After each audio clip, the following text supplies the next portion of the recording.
Hello दोस्तों, इस video में हम लोग बिहार स्टेट 11-12 के लिए कंप्यूटर साइंस का जो डेटा स्ट्रक्चर्स का सिलेबस है उसको एक वीडियो में कवर करने जा रहे हैं। इस वीडियो में मैं आपको 70 प्लस क्वेश्चंस कराऊंगा जो एकदम प्रोवन है इस एग्जाम के लिए, और एक एक टाइप के क्वेश्चंस में आपको काफी बेहतर तरीका समझाऊंगा। अगर आपने इतना प्रैक्टिस कर लिया then you are good to go. इसके पहले वीडियो में हमने 2 आवर्स का वीडियो रिकॉर्ड किया था जिसमें डिजिटल लॉजिक और बुलियन अलजेब्रा को काफी बेहतर तरीका से 75 क्वेश्चन के माध्यम से मैंने आपको सॉल्व करके दिखाया है। तो उस वीडियो को अगर अभी तक आपने नहीं देखा है तो आप उसको भी देख सकते हैं। उसका लिंक आपको डिस्क्रिप्शन में मिलेगा या फिर चैनल पे मिलेगा।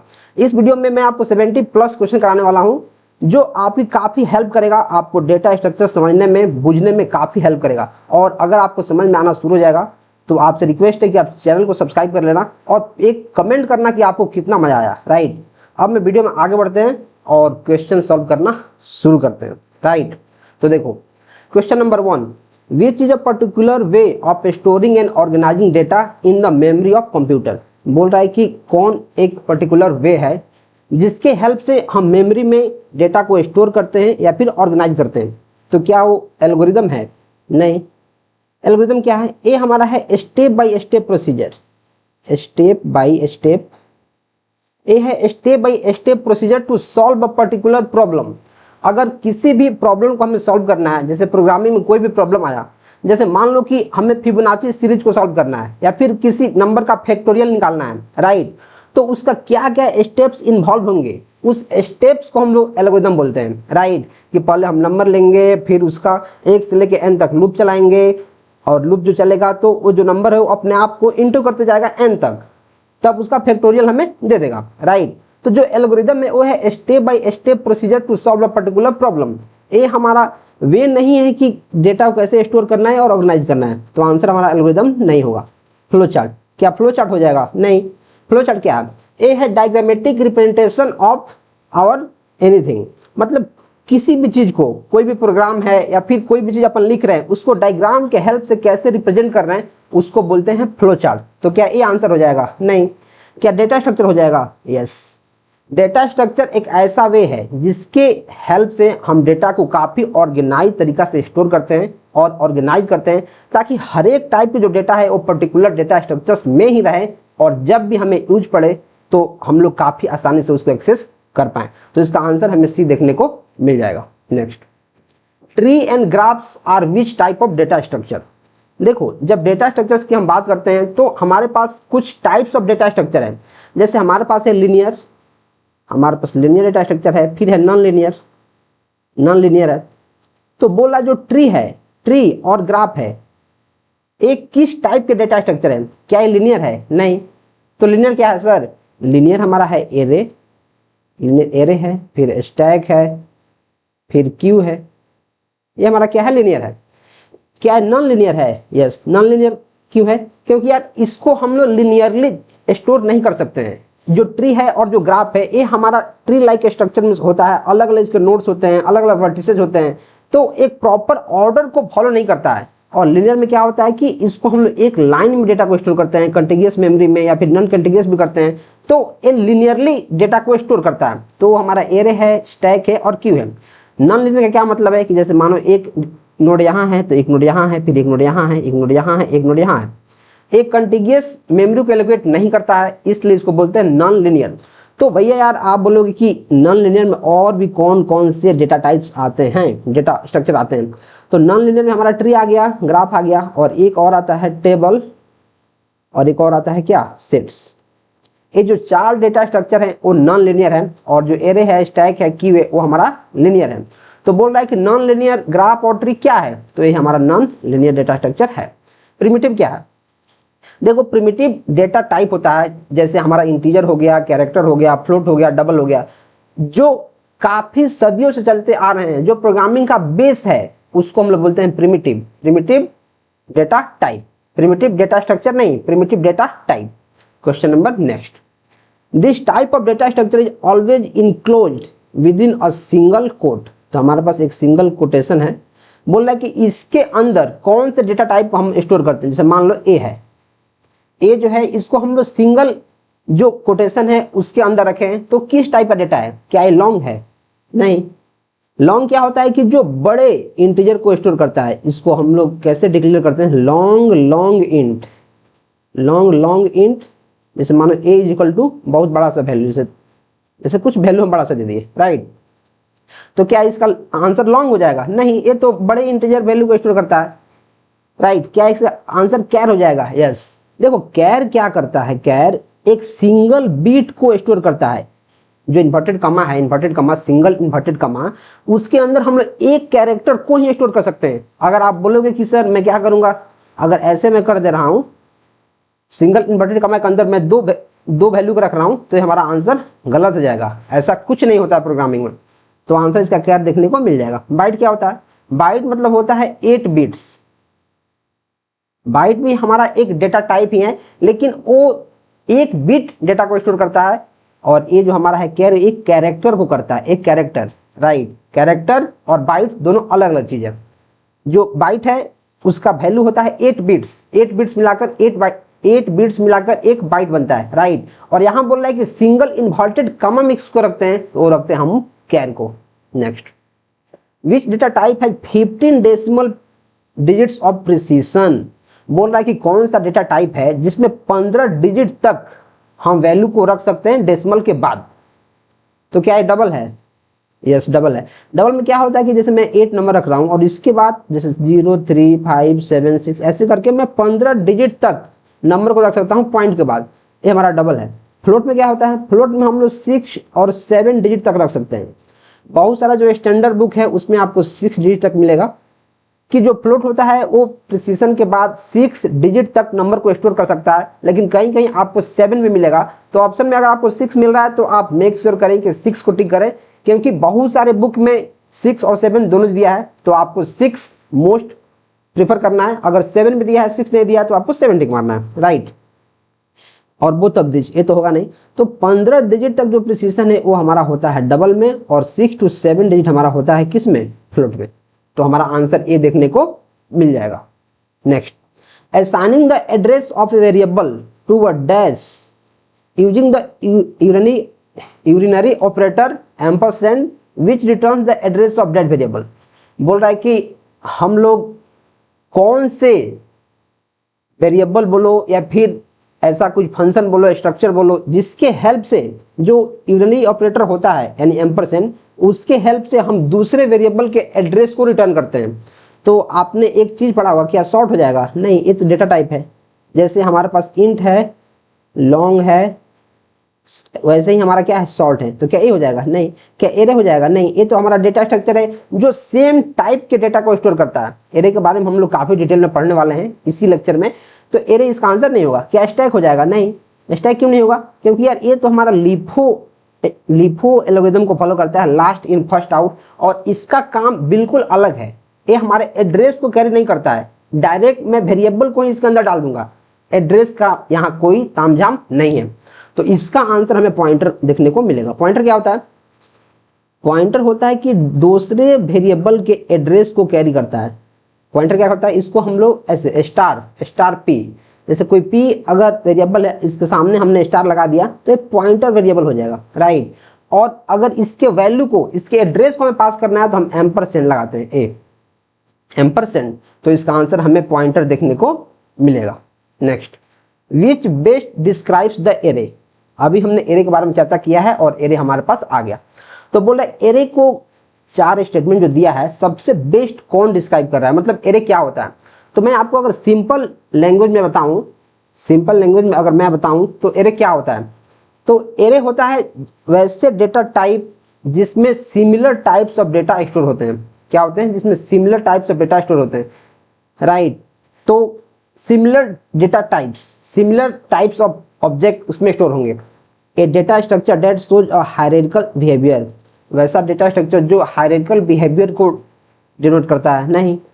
Container of objects of similar type, yes. जो एरे होता है वो एक टाइप के एलिमेंट को क्या करता है? एक टाइप के एलिमेंट को कंटेन करता है। जैसे अगर कोई इंट एरे है, जैसे मान लो कोई इंट एरे है जिसमें 5 एलिमेंट है, 5, तो उसमें सिर्फ इंटीजर टाइप ऑफ डेटा रहेंगे, जैसे 1 2 3 4 5। ऐसा नहीं रहेगा यहाँ 3 की जगह पे जैसे मानो आप तुम 0.6 दे दो या फिर ट्रू दे दो या फिर फॉल्स दे दो, ऐसा नहीं रहेगा। अगर इंटीजर है तो सारे के सारे इंटीजर रहेंगे, फ्लोट है तो सारे के सारे फ्लोट रहेंगे। Array are immutable once in slide, नहीं ये तो स्ट्रिंग होता है। Array is not a data structure, तो क्या है भाई? Next, assuming int is of 4 bytes, what is the size of int array of 15 elements. बोल रहा है कि मान लो कि जो इंट है, इंट उसका साइज है 4 बाइट। तो अगर इंट एरे तुम ले रहे हो जिसमें 15 एलिमेंट हैं तो उसका साइज क्या होगा? तो तुम्हें पता है कि जब एक का साइज हमारा 4 बाइट हो रहा है तो जो 15 एलिमेंट जब रहेगा तो इसमें 4 से सीधा गुना करो और इसको 60 मार्क करो, हमारा आंसर 60 देखने को मिल जाएगा। Next, which concept make extensive use of array. बोल रहा है कौन सा ऐसा कंसेप्ट है जो एरे के यूज को काफी एक्सटेंस करता है, काफी एक्सटेंड करता है। क्या जो बाइनरी है, क्या बाइनरी में हम लोग एरे का यूज करते हैं? नहीं। क्या शेड्यूलिंग ऑफ एल्गोरिथम में एरे का यूज करते हैं? हाँ देखो, एरे का यूज करते हैं शेड्यूलिंग ऑफ एल्गोरिथम में, लेकिन मोस्ट प्रोबेबली हम लोग यूज करते हैं किसका? उसमें क्यू का करते हैं। एरे का कर सकते हैं, अगर क्यू नहीं है तो एरे का कर सकते हैं, लेकिन यहाँ सबसे बेहतर उसका यूज शेड्यूलिंग ऑफ एल्गोरिथम में नहीं होगा। राइट। क्या कैशिंग में हो जाएगा? नहीं। कैशिंग के लिए तो हमारा सबसे बेस्ट तरीका क्या है? स्टैक रहता है, जो डेटा को वहीं पे कैप्चर किया रहता है, जब हमें जरूरत पड़ती है तो हम उसको एक्सेस कर लेते हैं, बफर स्टॉक। तो इसका आंसर हमें देखने को मिलेगा स्पेशियल लोकेलिटी। इसका मतलब क्या होता है? इसका मतलब ये होता है कि देखो कि जैसे मानो कोई मेमोरी एड्रेस है, जैसे मानो एड्रेस है, जैसे मानो ये कोई एड्रेस है, इस पर कोई डेटा हमने एरे में स्टोर किया है, ठीक है। तो मोस्ट प्रोबेबली है कि इससे रिलेटेड और भी इंफॉर्मेशन होगा तो इसी के आसपास मेमोरी में हम डेटा को स्टोर करेंगे, तो उसको बोलते हैं स्पेशियल लोकेलिटी। मतलब इसी के आसपास के लोकेशन में हम लोग डेटा को और स्टोर कर सकते हैं एरे में। तो मैं इसका डेफिनेशन पढ़ देता हूं, क्या लिखा है?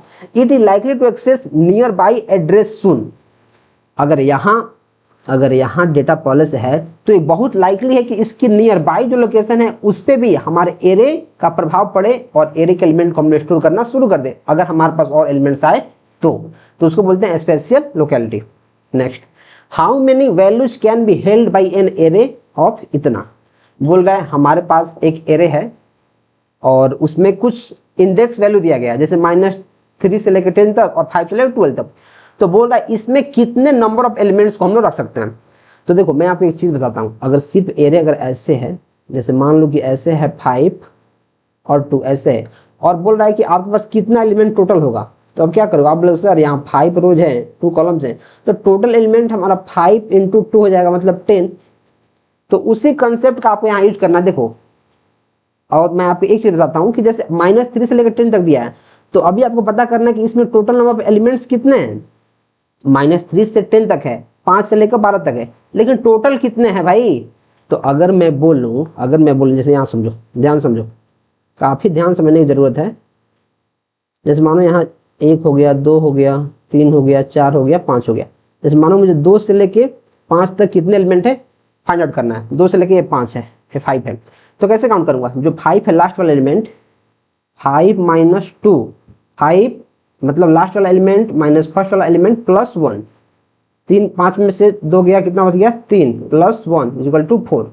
मतलब टोटल एलिमेंट इसमें कितने हो जाएंगे? 1 2 3 4, मतलब 2 से लेकर 5 तक हमारे पास 4 एलिमेंट है। वैसे ही अगर -3 से 10 तक हमें करना है तो मैं क्या करूंगा, अगर मैं 10 - -3 +1 कर दूंगा तो कितना हो जाएगा? 10 + 3 13 + 1 14, 14 एलिमेंट यहाँ है, 14 एलिमेंट यहाँ है, और 12 - 5 + 1, 12 में से 5 कितना होता है? 7 + 1 = 8, और 8 एलिमेंट यहाँ है, मतलब 8 एलिमेंट यहाँ है और 14 एलिमेंट वहाँ है। राइट। तो अब जो टोटल नंबर ऑफ एलिमेंट्स होंगे कितने होंगे? दोनों को मल्टीप्लाई कर दो, 14 × 8 = 112, यानी 112 वैल्यू यहाँ एग्जिस्ट कर रहा है। राइट। तो यार मुझे लग रहा है कि आपको काफी सारे जो क्वेश्चंस हैं अच्छे समझ में आ रहे होंगे, और अगर आपको समझ में आ रहा है तो आप प्लीज मेरे लिए 1 मिनट का टाइम निकालिए और कमेंट कीजिए कि आपको सेशन कैसा लग रहा है, क्योंकि काफी एफर्ट्स लग रहे हैं इस क्वेश्चंस को सॉल्व करने में, और सबसे इंपॉर्टेंट है कि अलग अलग हैंड पिक्ड क्वेश्चंस लाने में, अलग अलग बुक से, अलग अलग जो पैटर्न हुए हैं उनसे। राइट। तो काफी मेहनत लग रहा है, इसलिए आप एक कमेंट तो कर ही सकते हो। Right. Next, consider the size of float variable as 4 bytes. If base address of an array of float is 500, then the address of third cell is. बोल रहा है कि मान लो कि जो फ्लोट है, फ्लोट वेरिएबल, उसका साइज मान लो कि 4 बाइट है।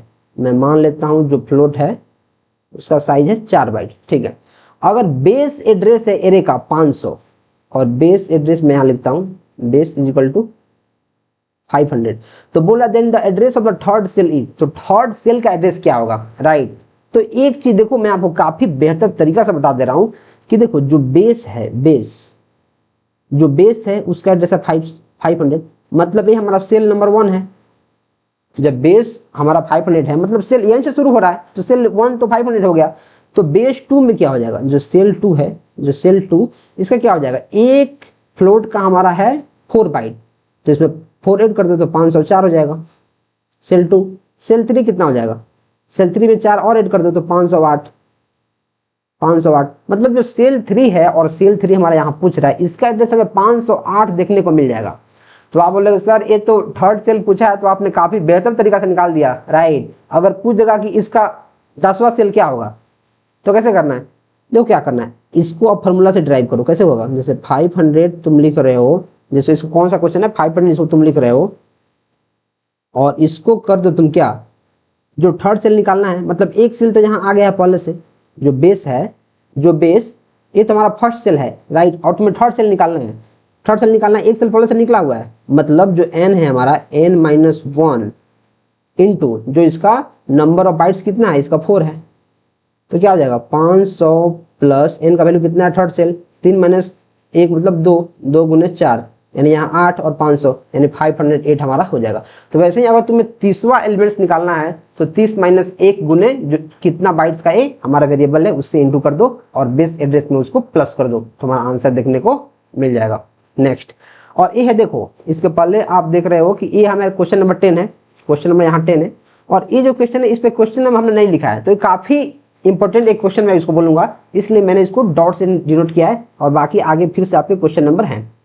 बोल रहा है which notation gives tightest bound of an algorithm, कौन सा नोटेशन है जो टाइटेस्ट बाउंड देता है नोटेशन का, तो जो बिग ओ है इसको बोलते हैं अपर बाउंड, अपर बाउंड। जैसे आप डेटा स्ट्रक्चर पढ़े होगे या फिर जब आप टाइम कम्प्लेक्सिटी निकालते होगे तो आप बोलते हो बिग ओ ऑफ 1 या फिर big O of n, right. तो जो बिग ओ है उसको बोलते हैं अपर बाउंड, मतलब upper bound of an algorithm को डिफाइन करता है कि सबसे ज्यादा इसका टाइम कॉम्प्लेक्सिटी क्या हो सकता है, अपर बाउंड। ओमेगा, ओमेगा क्या होता है, ये हमारा होता है लोअर बाउंड, ये हमारा क्या होता है लोअर बाउंड। थीटा क्या होता है, थीटा, थीटा हमारा होता है टाइटेस्ट बाउंड, थीटा हमारा क्या होता है टाइटेस्ट बाउंड। तो हमारा आंसर क्या हो जाएगा, थीटा देखने को मिल जाएगा। स्मॉल क्या होता है, ए से लूज बाउंड होता है, लूज बाउंड, आप इसको चाहो तो लिख सकते हो लूज बाउंड। तो देखो ये जो क्वेश्चन है आ सकता है, जैसे ए पूछ देगा कि सब ओमेगा हमारा कौन सा बाउंड है, लोअर बाउंड है, अपर बाउंड है, टाइटेस्ट बाउंड है, तो आप इसको याद कर लो, जो बिग ओ है वो अपर बाउंड है, omega lower bound, theta tightest bound और जो स्मॉल है वो हमारा लूज बाउंड है। Next, consider a 2 dimensional array, consider a 2 dimensional character array, 1 से लेकर 5 और 2 से लेकर 7, assuming row measure order of storage, determine the address of the element a of 2 3 if base address is 500। ये जो क्वेश्चन है काफी इंपॉर्टेंट है स्टेट का और बीपीएससी का, ये क्वेश्चन बहुत बेहतर तरीके से आपसे पूछा जाएगा और मैं आपको इसका रामबाण फॉर्मूला ही बता दूंगा जिसके हेल्प से इस टाइप के क्वेश्चंस की आप बैंड बजा देंगे। तो बोल रहा है कि जो हमारा है ए 1 से लेकर 5 तक और 2 से लेकर 7 तक, तो टोटल नंबर ऑफ एलिमेंट्स कितने हैं, राइट। तो जैसे आप लिख सकते हो, जैसे x इसको मान लो और एक को y मान लो, तो 5 में से एक गया कितना 4 प्लस 1 कर दो 5 यानी x का वैल्यू 5 आ जाएगा। 2 में से 7 गया 5 प्लस 1 कर दो 6 आ जाएगा, मतलब x इक्वल टू 5 और y इक्वल टू हमारा 6 देखने को मिल गया। अब देखो इसका हमें एड्रेस निकालना है, किसका, a ऑफ 2 3, तो लिखो a ऑफ 2 3, तो इसको तुम मान लो m मान लो, इसको n मान लो, ये हमारा m है, ये हमारा n है, और इसको तुम इक्वल कर दो किसके, इसको इक्वल कर दो या फिर m n यहीं पे लिख लो, जैसे यहाँ m लिख दो यहाँ n लिख दो, ठीक है, एक मिनट, इसको n लिख दो n, मतलब ये जो 2 है इसको हमने m मान लिया है और जो 3 है इसको हमने n मान लिया है, ठीक है। तो इसका फॉर्मूला डायरेक्ट क्या होता है, हमें बेस एलिमेंट को निकालना है तो होता है बेस प्लस इसका फॉर्मूला होता है y into M minus one plus N minus one. मतलब जिसका हमें निकालना है एड्रेस, जैसे देखो हमें, एक मिनट मार्केट क्यों नहीं चल रहा, इसका हमें एड्रेस निकालना है a अप टू 3, इसका एड्रेस निकालना है, तो इसको हमने a को m मान लिया है, इसको n मान लिया है, और किस रेंज में हमारा वैल्यू दिया गया है 1 से लेकर 5 तक, तो इसका कितने नंबर ऑफ टोटल एलिमेंट्स हैं 5 हैं, 2 से लेकर 7 तक दिया है, तो टोटल नंबर ऑफ एलिमेंट्स कितने हैं भाई, वो 6 है। तो अब इस फॉर्मूला का लगा, और बेस एड्रेस हमारा दिया है 500, तो क्या करो यहाँ 500 प्लस y का वैल्यू कितना है यहाँ 6 है, तो 6 इंटू एम हमने कितना माना है 2 माइनस 1 प्लस n का वैल्यू कितना है n का वैल्यू है 3 माइनस 1, n का वैल्यू कितना है 3 माइनस 1। तो अब देखो 500 प्लस 2 माइनस 1 कितना हो जाएगा 1, मतलब यहाँ 6 हो जाएगा, प्लस 3 में से 1 गया 2, यहाँ 6 2 8 और 500, मतलब 508 इसका भी हमें एड्रेस देखने को मिल जाएगा। इस टाइप के क्वेश्चन जो है प्रीवियस ईयर में काफ़ी सारे पूछे गए हैं, इसलिए मैंने इस टाइप के एक क्वेश्चंस को रखा है ताकि आपको समझ में आए।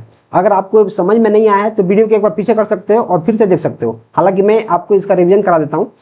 जो हमारे पास एरे दिया गया है 1 से लेकर 5 तक, मतलब इसमें टोटल नंबर ऑफ एलिमेंट्स कितने हैं, तो मैंने आपको पहले ही बताया है कि 5 माइनस 1 प्लस 1 कर दोगे, इसको 7 माइनस 2 प्लस 1 कर दोगे, राइट।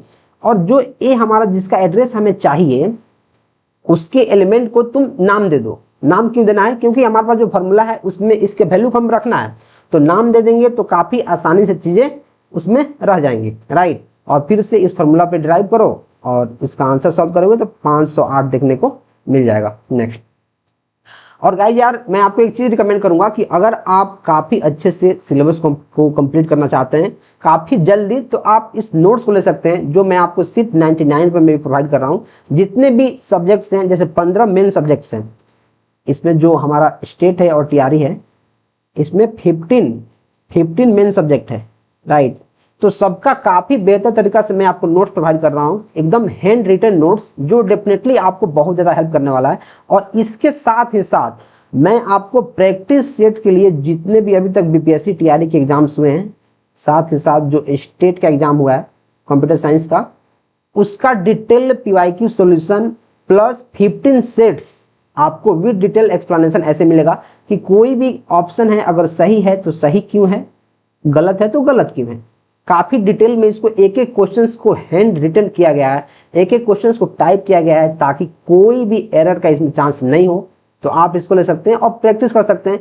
आपके पास अभी 20 दिन है, 20 दिन में आप काफ़ी अच्छा से पढ़ सकते हैं। 533 पेज का ए है और नोट्स हमारा 419 पेज का है, और दोनों को कलेक्टिवली आप सिर्फ अभी 99 पर मिल सकते हैं। इसका लिंक डिस्क्रिप्शन में आपको मिल जाएगा, या फिर आप हमें व्हाट्सएप कर सकते हैं जिसका व्हाट्सएप नंबर लगातार आपको स्क्रीन पर दिख रहा होगा।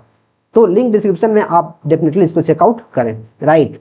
Next, worst case efficiency of quick sort over an array is, over an array having N items can be improved by. बोल रहा है कि जो वर्स्ट केस कॉम्प्लेक्सिटी है क्विक सॉर्ट का एरे पे, उसको इम्प्रूव कैसे किया जा सकता है। देखो इस क्वेश्चन को मैं आसान नहीं बनूंगा। आपको पता है कि जो क्विक सॉर्ट होता है, क्विक सॉर्ट ये डिवाइड एंड कनकर पे काम करता है, डिवाइड एंड कनकर। अगर आपको ये पता नहीं है तो आपको कहीं अच्छे से थ्योरी पढ़ने की जरूरत है। उसके लिए मैं आपको नोट्स रिकमेंड पहले ही कर दिया हूँ, तो आप उसको ले सकते हो क्योंकि उसमें काफ़ी डिटेल में सारी चीज़ें दी गई हैं। तो क्विक सॉर्ट क्या करता है, डिवाइड एंड कनकर पे काम करता है, ठीक है। और डिवाइड एंड कनकर पे काम करता है तो क्या करता है, चीज़ों को डिवाइड करता है और रिकर्सिवली उसको सॉल्व करता है, और फिर उसको डिवाइड करता है सॉल्व करता है। तो रिकर्सिवली तो करता ही है। तो बोल रहा है कि उसके ऑपरेशंस को, एफिशिएंसी को कैसे हम लोग इंप्रूव कर सकते हैं। तो अगर मैं बात करूं, इसका जो वर्स्ट केस होता है O ऑफ n स्क्वायर होता है। Worst case O of n square का टाइम कम्प्लेक्सिटी होता है। हमें क्या करना है, इंप्रूव करना है। बोल रहा है एफिशिएंसी को कैसे इंप्रूव करेंगे, इंप्रूव करके हम O of n log n लाना है। तो बोला कैसे आएगा, क्या वो नॉन रिकर्सन मेथड से आ जाएगा। देखो इससे नहीं आ पाएगा। नॉन रिकर्सन मेथड हम लोग करेंगे तो काफ़ी और लेंदी हो जाएगा। रिकर्सन तो इसको ब्रेक करके जल्दी चीज़ों को सॉल्व कर देता है, अगर नॉन रिकर्सन आप करेंगे तो और ज़्यादा टाइम लगेगा। क्या ये रिकर्सिव मेथड से हो जाएगा, रिकर्सिव मेथड से तो हम पहले ही कर रहे हैं। जो वर्स्ट केस इसका एफिशिएंसी आ रहा है क्विक सॉर्ट का, जो क्विक सॉर्ट है वो तो हमारा इसी पे काम ही करता है, रिकर्सन की हेल्प से होता ही है। तो फिर से रिकर्सन थोड़ी लगाना है, गलत। जब ए हमारा गलत हो जाएगा तो क्या ऑल ऑफ दिस हो जाएगा गलत, इसका होगा रेंडमाइजेशन।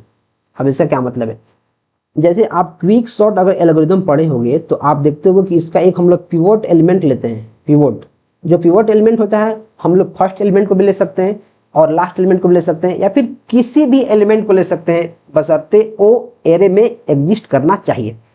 बहुत सारे लोगों को समझ में नहीं आ रहा, जैसे देखो, जैसे मानो यहाँ 8 है, यहाँ 6, यहाँ 7, यहाँ 5, यहाँ 2, यहाँ 4। हमें इसको क्विक सॉर्ट के हेल्प से सॉर्ट करना है। तो पहले हम लोग क्विक सॉर्ट में क्या करते हैं, किसी एक एलिमेंट को पिवट मान लेते हैं, जैसे पी, इसको पिवट मान लिए, जैसे मानो फर्स्ट एलिमेंट को मान लिए, कभी लास्ट एलिमेंट को मान लेते हैं। तो हम क्या करते हैं, फर्स्ट को मान लिए, लास्ट को मान लिया। अगर हम रैंडम एलिमेंट्स को मान लेंगे, जैसे मानो कि हम 5 को डायरेक्ट मान लिए, ये रैंडम एलिमेंट हो गया। हमारा नियम है कि या पहले मान लो या फिर लास्ट में मान लो, राइट। अगर मैं रैंडम किसी भी एलिमेंट को मान रहा हूं तब हमारी चीजें आसान हो जाएंगी, इसलिए जो रेंडमाइजेशन है वो हमारा यहाँ आंसर देखने को मिलेगा। आई थिंक आप मेरे पॉइंट्स को गेट कर पा रहे हैं मैं क्या बोल रहा हूँ। मैं ये बोल रहा हूँ कि जो क्विक सॉर्ट होता है उसको सॉर्ट करने के लिए हम लोग एक पिवट एलिमेंट मानते हैं, फर्स्ट एलिमेंट को या फिर लास्ट एलिमेंट को, राइट। तो उससे हम मानते हैं तो वर्स्ट के सिनारियो में उसका जो टाइम कॉम्प्लेक्सिटी है ओ ऑफ n स्क्वायर हो जाता है। हमें क्या करना है, उसको कम करना है, उसको कम करके ओ ऑफ n log n पे लाना है।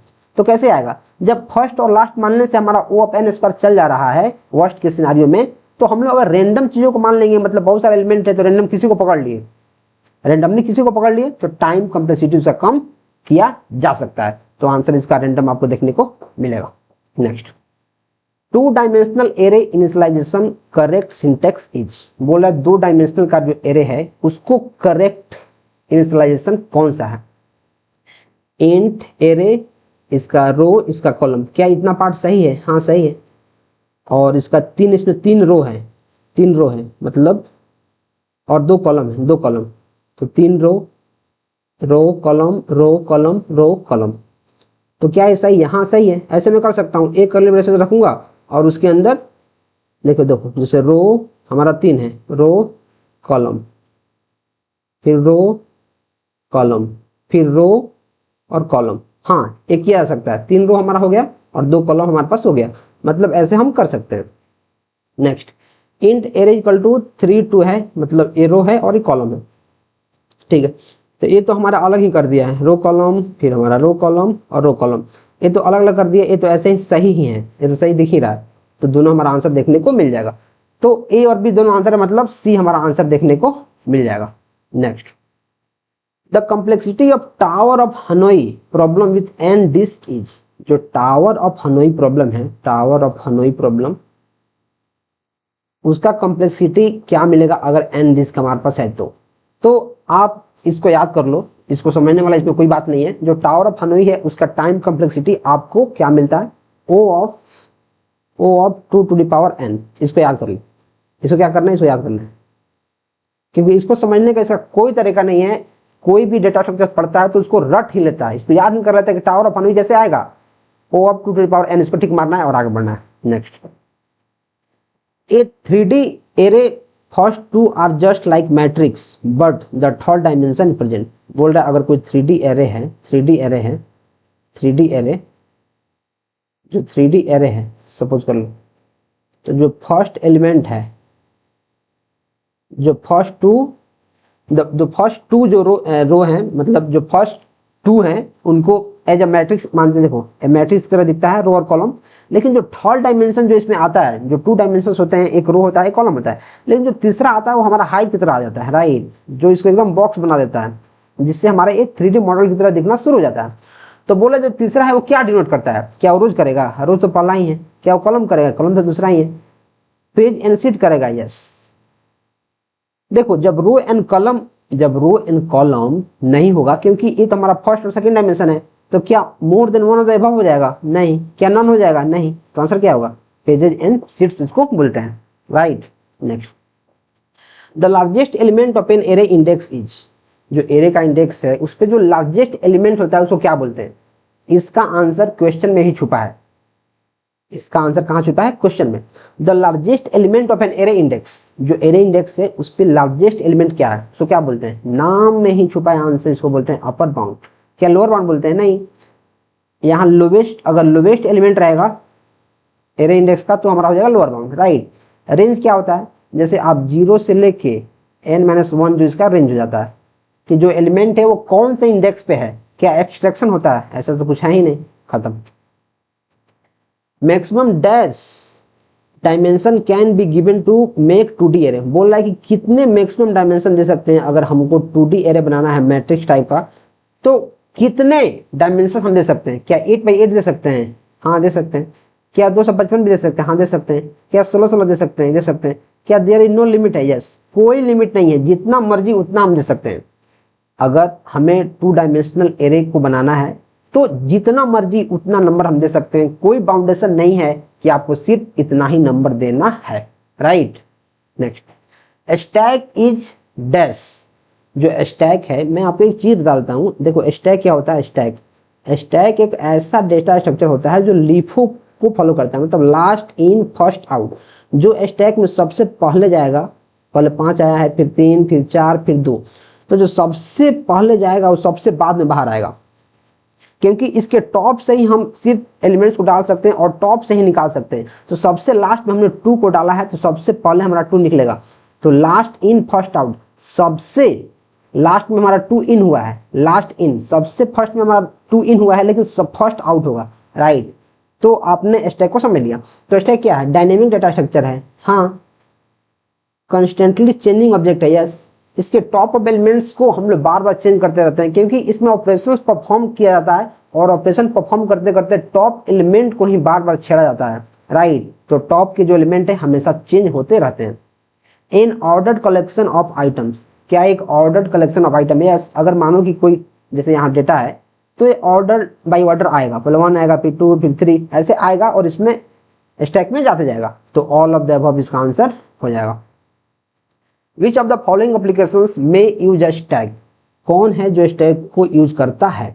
क्या रिकर्सन यूज करता है, रिकर्सन तो स्टैक का एप्लीकेशन ही है, ऐसे ही समझो। जो स्टैक है उसका एप्लीकेशन ही रिकर्सन है, मतलब वो अपने आप को फंक्शन कॉल करते रहता है। रिकर्सन एक ऐसा फंक्शन होता है जो अपने आप को कॉल करता है, राइट। ये तो है। क्या पार्सिंग होता है, यस पार्सिंग होता है। क्या ब्राउजर हिस्ट्री होता है, यस। ब्राउजर हिस्ट्री कैसे होता है, जैसे देखो, जैसे मैं आपको बताता हूँ, जैसे आपने कुछ सर्च कर लिया, जैसे एडिशन, जैसे आपने क्रोम खोला और सर्च किया एडिशन ऑफ 2 नंबर्स, ठीक है। फिर आपको एडिशन आ गया, फिर आपने सर्च किया multiplication of 2 number, multiplication of 2 number, फिर आपने सर्च किया जैसे division of 2 number, division of 2 number. तो पहले आपने क्या किया है, एडिशन, फिर क्या किया है, मल्टीप्लिकेशन, फिर क्या किया है, फिर क्या किया है आपने, डिवीजन। तो जैसे आप ब्राउजर हिस्ट्री में जाइएगा तो आप देखिएगा जो डिवीजन है सबसे ऊपर है। लास्ट में आपने सर्च किया इसको, लेकिन डिवीजन सबसे ऊपर आ गया, फिर उसके बाद ए आएगा, फिर उसके बाद ए आएगा। तो ये भी हमारे स्टैक की एप्लीकेशंस को फॉलो कर रहा है। तो बोला कि कौन कौन से फॉलो कर रहा है, तो मुझे सब दिख रहा है, तो आंसर इसका डी देखने को मिल जाएगा। Next, the following sequence of operations is performed on stack, push 10, push 20। तो देखो मैं क्या करता हूँ, एक स्टैक बना लेता हूँ और पुश 10, तो 10 को इसमें डाल दो, पुश 20, 20 को इसमें डाल दो। और देखो स्टैक में 2 ही ऑपरेशन होता है बेसिकली, एक होता है पुश, पुश मतलब डालना, स्टैक के अंदर एलिमेंट्स को डालना, और एक होता है पॉप, मतलब पीओपी, पॉप मतलब निकालना, राइट, डालना और निकालना स्टैक में। तो पहले हमने पुश, पुश मतलब डालना, 10 को डाल लिया, फिर पुश 20, एक मिनट, पुश हमारा क्या है 20, तो हमने 20 को डाल लिया। अब लिखा है पॉप, जैसे पॉप लिखेगा तो जो टॉप का इसका एलिमेंट होगा उसको बाहर निकालो, मतलब 20 को बाहर निकालो, 20। फिर हमारा पुश 10, तो फिर 10 को डाल दो। फिर हमारा पुश 20, तो 20 को डाल दो। फिर हमारा पॉप, तो टॉप को निकाल दो, टॉप को निकालो यहाँ लिख दो। फिर हमारा है पॉप, तो 10 को निकालो और यहाँ लिख दो। फिर हमारा है पॉप, फिर हमारा पॉप है, तो फिर 10 को निकालो और यहाँ लिख दो, ठीक है। फिर हमारा है पुश, तो पुश मतलब यहाँ डाल दो, और फिर है पॉप, तो इसको निकाल दो। तो क्या हो जाएगा 20 20 ट्रिपल 10, 20 20 20 ट्रिपल 10। एक मिनट, मैंने क्या किया है, यहाँ पुश किया है 20 को, यहाँ 20 होगा, राइट। फिर समझो, फिर से हमने 10 को डाला है, 10 को निकाल लिया, 10 को डाला, 20 को डाला, 10 को डाला, 20 को डाला, फिर पॉप कर लिया, मतलब हमने 20 को निकाल लिया, तो 20 यहाँ आ गया। फिर हमने पुश किया 10 को, फिर हमने 10 को पुश कर दिया, फिर पुश किया 20 को पुश कर दिया, फिर पॉप किया तो 20 निकाला और 10 निकाला, 20 निकाला और 10 निकाला। फिर हमने पॉप किया तो हमने 10 को भी निकाल लिया, 10 हमारा आ गया। फिर हमने पुश किया 20 को, यहाँ 20 है तो यहाँ 20 लिखो, 20। और फिर हमने पॉप फिर मैं पॉप करूंगा तो क्या हो जाएगा, यहाँ 20 बाहर आ जाएगा। तो 20 20 10 10 20 20 20 ये गलत हो जाएगा, 20 20 10 गलत, 20 20 10 10 20 यस। तो सी नंबर हमारा आंसर देखने को मिल जाएगा। देखो ऐसे ही कंफ्यूज हो जाता है आदमी, जैसे बना रहा है और काट कूट कर रहा है, तो यही पे पता नहीं चल रहा है कि कौन सा एंट्री हुआ है कौन सा एडिट हो रहा है, राइट। तो इसका आंसर हमको सी देखने को मिलेगा। Next, x plus Y can be represented as X Y plus this is called as, इसको हम लोग क्या बोलते हैं, राइट। तो देखो जो x है प्लस y है, इसको हमने बना दिया है x y प्लस। तो मैं देख रहा हूं इसमें जो ऑपरेटर था प्लस वो सबसे बाहर आ गया है, मतलब बाद में आ गया है, और बाद मतलब होता है क्या, पोस्ट। देखो जो हमारे पास जो नोटेशन होते हैं 3 टाइप के होते हैं, प्रीफिक्स, पोस्टफिक्स और इनफिक्स। जो इनफिक्स होता है उसमें जो ऑपरेटर होता है वो बीच में होता है, बीच में। जो पोस्टफिक्स होता है उसमें जो ऑपरेटर होता है वो बाद में होता है, पोस्ट मतलब बाद में। और जो प्री होता है इसमें ऑपरेटर होता है पहले। प्री मतलब क्या होता है, प्री मतलब होता है पहले। तो बोला जो हमारा ए है इनफिक्स है, इसमें जो ऑपरेटर है वो बीच में है, मतलब इन है, इन मतलब बीच में। और ये हमारा बाद में आ गया मतलब पोस्ट फिक्स। तो बाद में आ गया तो इसको क्या बोलते हैं, पोस्ट फिक्स, इसको पोस्ट फिक्स बोलते हैं। क्या प्री फिक्स हो जाएगा, नहीं। क्या रिवर्स पॉलिश नोटेशन हो जाएगा, क्या इसका आंसर रिवर्स पॉलिश नोटेशन भी हो जाएगा, यस। जो पोस्ट फिक्स होता है, पोस्ट फिक्स, इसको हम लोग रिवर्स पॉलिश नोटेशन भी बोलते हैं। और जो प्री फिक्स होता है, प्री फिक्स, इसको हम लोग सिर्फ पॉलिश नोटेशन भी बोलते हैं, राइट। तो बहुत सारे लोगों को रिवर्स पॉलिश के बारे में नहीं पता होगा, तो सिर्फ पोस्ट फिक्स मारेंगे और उनको लगेगा भैया मैं तो सही मार के ही आया हूँ, आंसर गलत हो ही नहीं सकता है। लेकिन मैं बोलूंगा यार तूने गलती कर दिया है, क्योंकि पोस्ट फिक्स मतलब हमारा रिवर्स पॉलिश भी होता है। तो आंसर हमारा 1 और 2 दोनों हो जाएगा, right. Next, the postfix form of a into B plus C divided by D is. तो पोस्ट फिक्स मैंने पहले ही आपको एक चीज बता दिया है, पोस्ट मतलब क्या होता है, पोस्ट मतलब होता है बाद में, पोस्ट मतलब होता है बाद में। मतलब जो ऑपरेटर होगा, कोई भी ऑपरेटर हो जाएगा बाद में, लास्ट में जाएगा, ठीक है। तो हमारे पास है a into B plus C divided by D.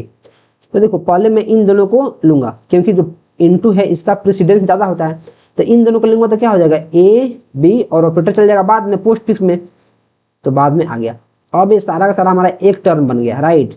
फिर प्लस करो और फिर मैं इन दोनों को लूंगा, ये हमारा एक ऑपरेंड, दूसरा ऑपरेंड, ये हमारा ऑपरेटर।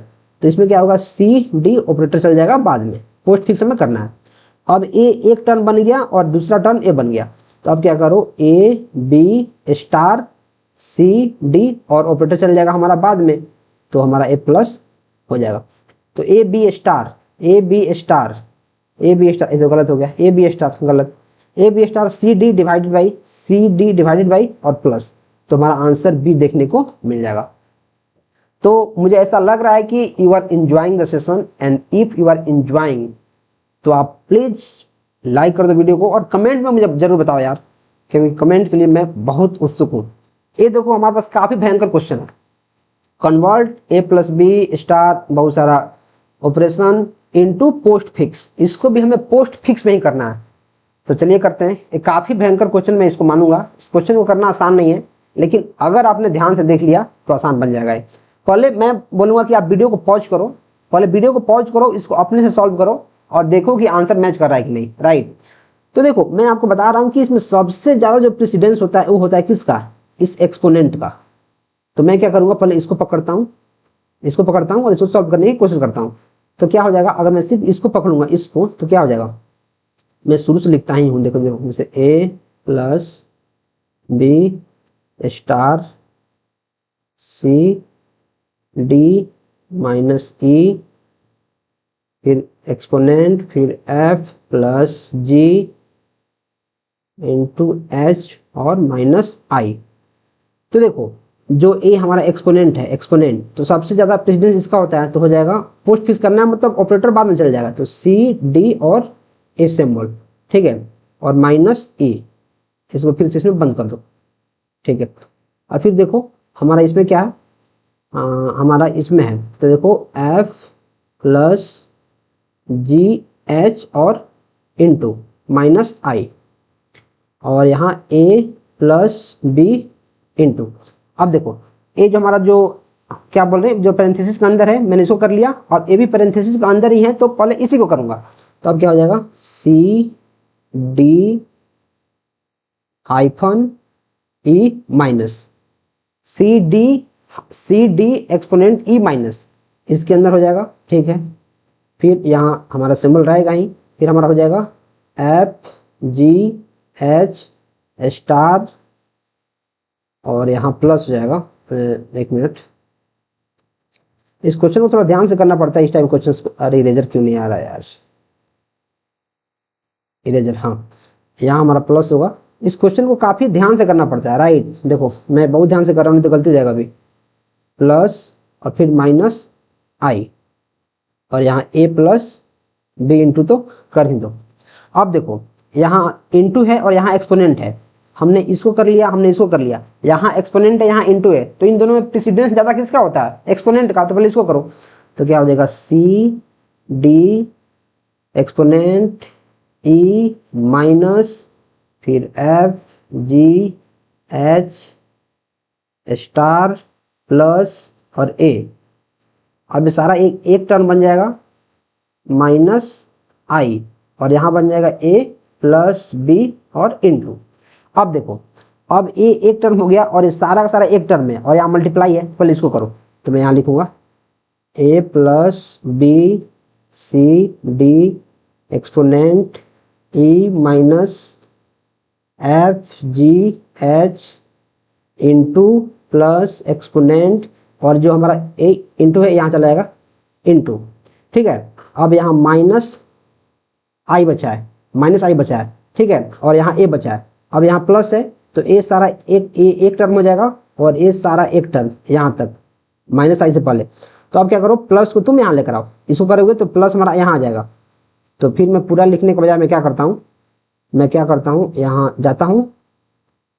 एक मिनट, इरेजर आ क्यों नहीं रहा यार, हाँ मैं इस प्लस को यहाँ से भगाता हूँ, और प्लस को जहाँ इसका एग्जैक्ट पोजीशन है, इसके बाद प्लस यहाँ आ जाएगा, यहाँ प्लस यहाँ आ जाएगा। और दूसरे स्टेप में क्या होगा, अब देखो ये सारा यहाँ से लेके यहाँ तक ये सारा एक टर्म बन गया, और ये दूसरा टर्म बन गया। तो अब आई पहले आ जाएगा, और जो माइनस है वो बाद में चल जाएगा। तो अब समझो,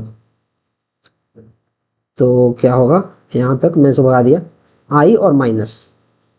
इसको जैसे आप करोगे तो यहाँ आ जाएगा आई और माइनस। तो ये हमारा एग्जैक्ट आंसर देखने को मिलेगा। ए बी सी डी यहाँ है, ए बी सी डी यहाँ नहीं है, खत्म, ए बी सी डी यहाँ नहीं है, खत्म। ए बी सी डी और exponent E minus exponent E minus फिर एफ जी एच फिर स्टार प्लस फिर एक्सपोनेंट फिर स्टार फिर प्लस फिर आई फिर माइनस। तो आप देख रहे हो कि ये जो क्वेश्चन है इसको करना आसान नहीं है। अगर आप जल्दी जल्दी करोगे तो पक्का इतना ना इसमें ऑपरेटर दिया है कि गलती हो ही जाएगा, राइट। तो इस टाइप के क्वेश्चंस को धीरे धीरे करना है, धीरे धीरे करोगे तो चीजें आसान हो जाएंगी और ज्यादा मुश्किल नहीं होगा, राइट। नेक्स्ट, इवेल्युएट 8 2 और ऑपरेटर फिर 3 2 मल्टीप्लाई प्लस 5 माइनस। तो इसको हम लोग स्टैक के हेल्प से इवेल्युएट करते हैं। तो मैं क्या करता हूँ, पहले एक स्टैक बना लेता हूँ और पहले मैं ट्रावर्स करूंगा। तो पहले हमारा 8 है तो 8 को मैं इसमें डाल दूंगा, फिर मैं ट्रावर्स करूंगा, यहाँ 2 है तो 2 को डाल दूंगा, फिर हमारा क्या है, डिवाइड है। और जैसे डिवाइड आएगा और उसके पहले हमारे पास कम से कम अगर 2 एलिमेंट है तो टॉप के दोनों एलिमेंट को मैं निकालूंगा। मैं 2 को निकालूंगा, 8 को निकालूंगा, 8 और 2 निकालूंगा 2 को, और इसको डिवाइड कर दूंगा क्योंकि डिवाइड यहाँ है। तो इसका आंसर आ जाएगा 4, और फिर वापस से मैं 4 को यहाँ टॉप में डाल दूंगा। फिर मैं जाऊंगा 3 पे तो 3 को डाल दूंगा, फिर मैं जाऊंगा 2 पे तो 2 को डाल दूंगा, फिर मैं जाऊंगा इंटू पे, और जैसे मैं इंटू पे आया फिर से मैं टॉप के 2 एलिमेंट को निकालूंगा, इसको इंटू करूंगा 6 और इसको डाल दूंगा। तो इन दोनों को निकालूंगा और फिर से 6 को डाल दूंगा, ठीक है। और फिर प्लस है तो फिर से मैं टॉप के 2 एलिमेंट को निकालूंगा, 6 और 4 टॉप में बचे हैं, इनको दोनों निकालूंगा, जोड़ दूंगा तो कितना हो जाएगा 10। इनको जोड़ के फिर से वापस मैं इसमें डाल दूंगा, ठीक है। और फिर हमारा 5 है तो 5 यहाँ आएगा, तो 5 को हमने डाल दिया है, सारे स्टैक के अंदर ही है। फिर हमारा माइनस आएगा, माइनस, तो जैसे माइनस आएगा तो इन दोनों को निकालूंगा और माइनस कर दूंगा, 10 माइनस 5 तो इक्वल टू हमारा 5 आंसर देखने को मिल जाएगा। इसका आंसर हमें 5 देखने को मिलेगा। Next, stack can store which type of data type. Stack जो होता है 21 टाइप के डेटा को स्टोर कर सकता है। तो इसके पहले ही हमने क्वेश्चन में देखा, मैं पीछे चलता हूँ, कि जो स्टैक है यहाँ इंटीजर है, इसको स्टोर कर लिया है, 2 को, 4 को, 3 को, 2 को, सारे इंटीजर है। और इसमें अगर मैं पैरेंथेसिस को भी ला दूं तो पैरेंथेसिस भी स्टोर कर सकता है, ऑपरेटर भी स्टोर कर सकता है, राइट। क्योंकि जब आप बैलेंसिंग और पैरेंथेसिस क्वेश्चन को सॉल्व करते हैं, जैसे मानो ऐसा हमारे पास क्वेश्चन रहता है, इसको बैलेंस करना होता है, तो हम स्टैक का यूज करते हैं। मतलब इसमें हमारे पास ऑपरेटर भी आ सकता है, पैरेंथेसिस भी आ सकता है, और नंबर तो आ ही रहा है। हम लोग कुछ भी स्टोर कर सकते हैं, हेट्रोजेनियस एलिमेंट को स्टोर कर सकते हैं, होमोजेनियस को कर सकते हैं, collection of elements of same type भी कर सकते हैं, जैसे मानो सिर्फ इंटीजर हो गया उसको भी कर सकते हैं, सिर्फ फ्लोट हो गया उसको भी कर सकते हैं, और ऑल ऑफ द अबव भी कर सकते हैं। तो इसका जो बेस्ट आंसर होगा वो ऑल ऑफ द अबव होगा। लेकिन एग्जाम में इसके आंसर को होमोजेनियस माना गया है, होमोजेनियस, क्योंकि जितने भी स्टैंडर्ड टेक्स्ट बुक हैं, स्टैंडर्ड टेक्स्ट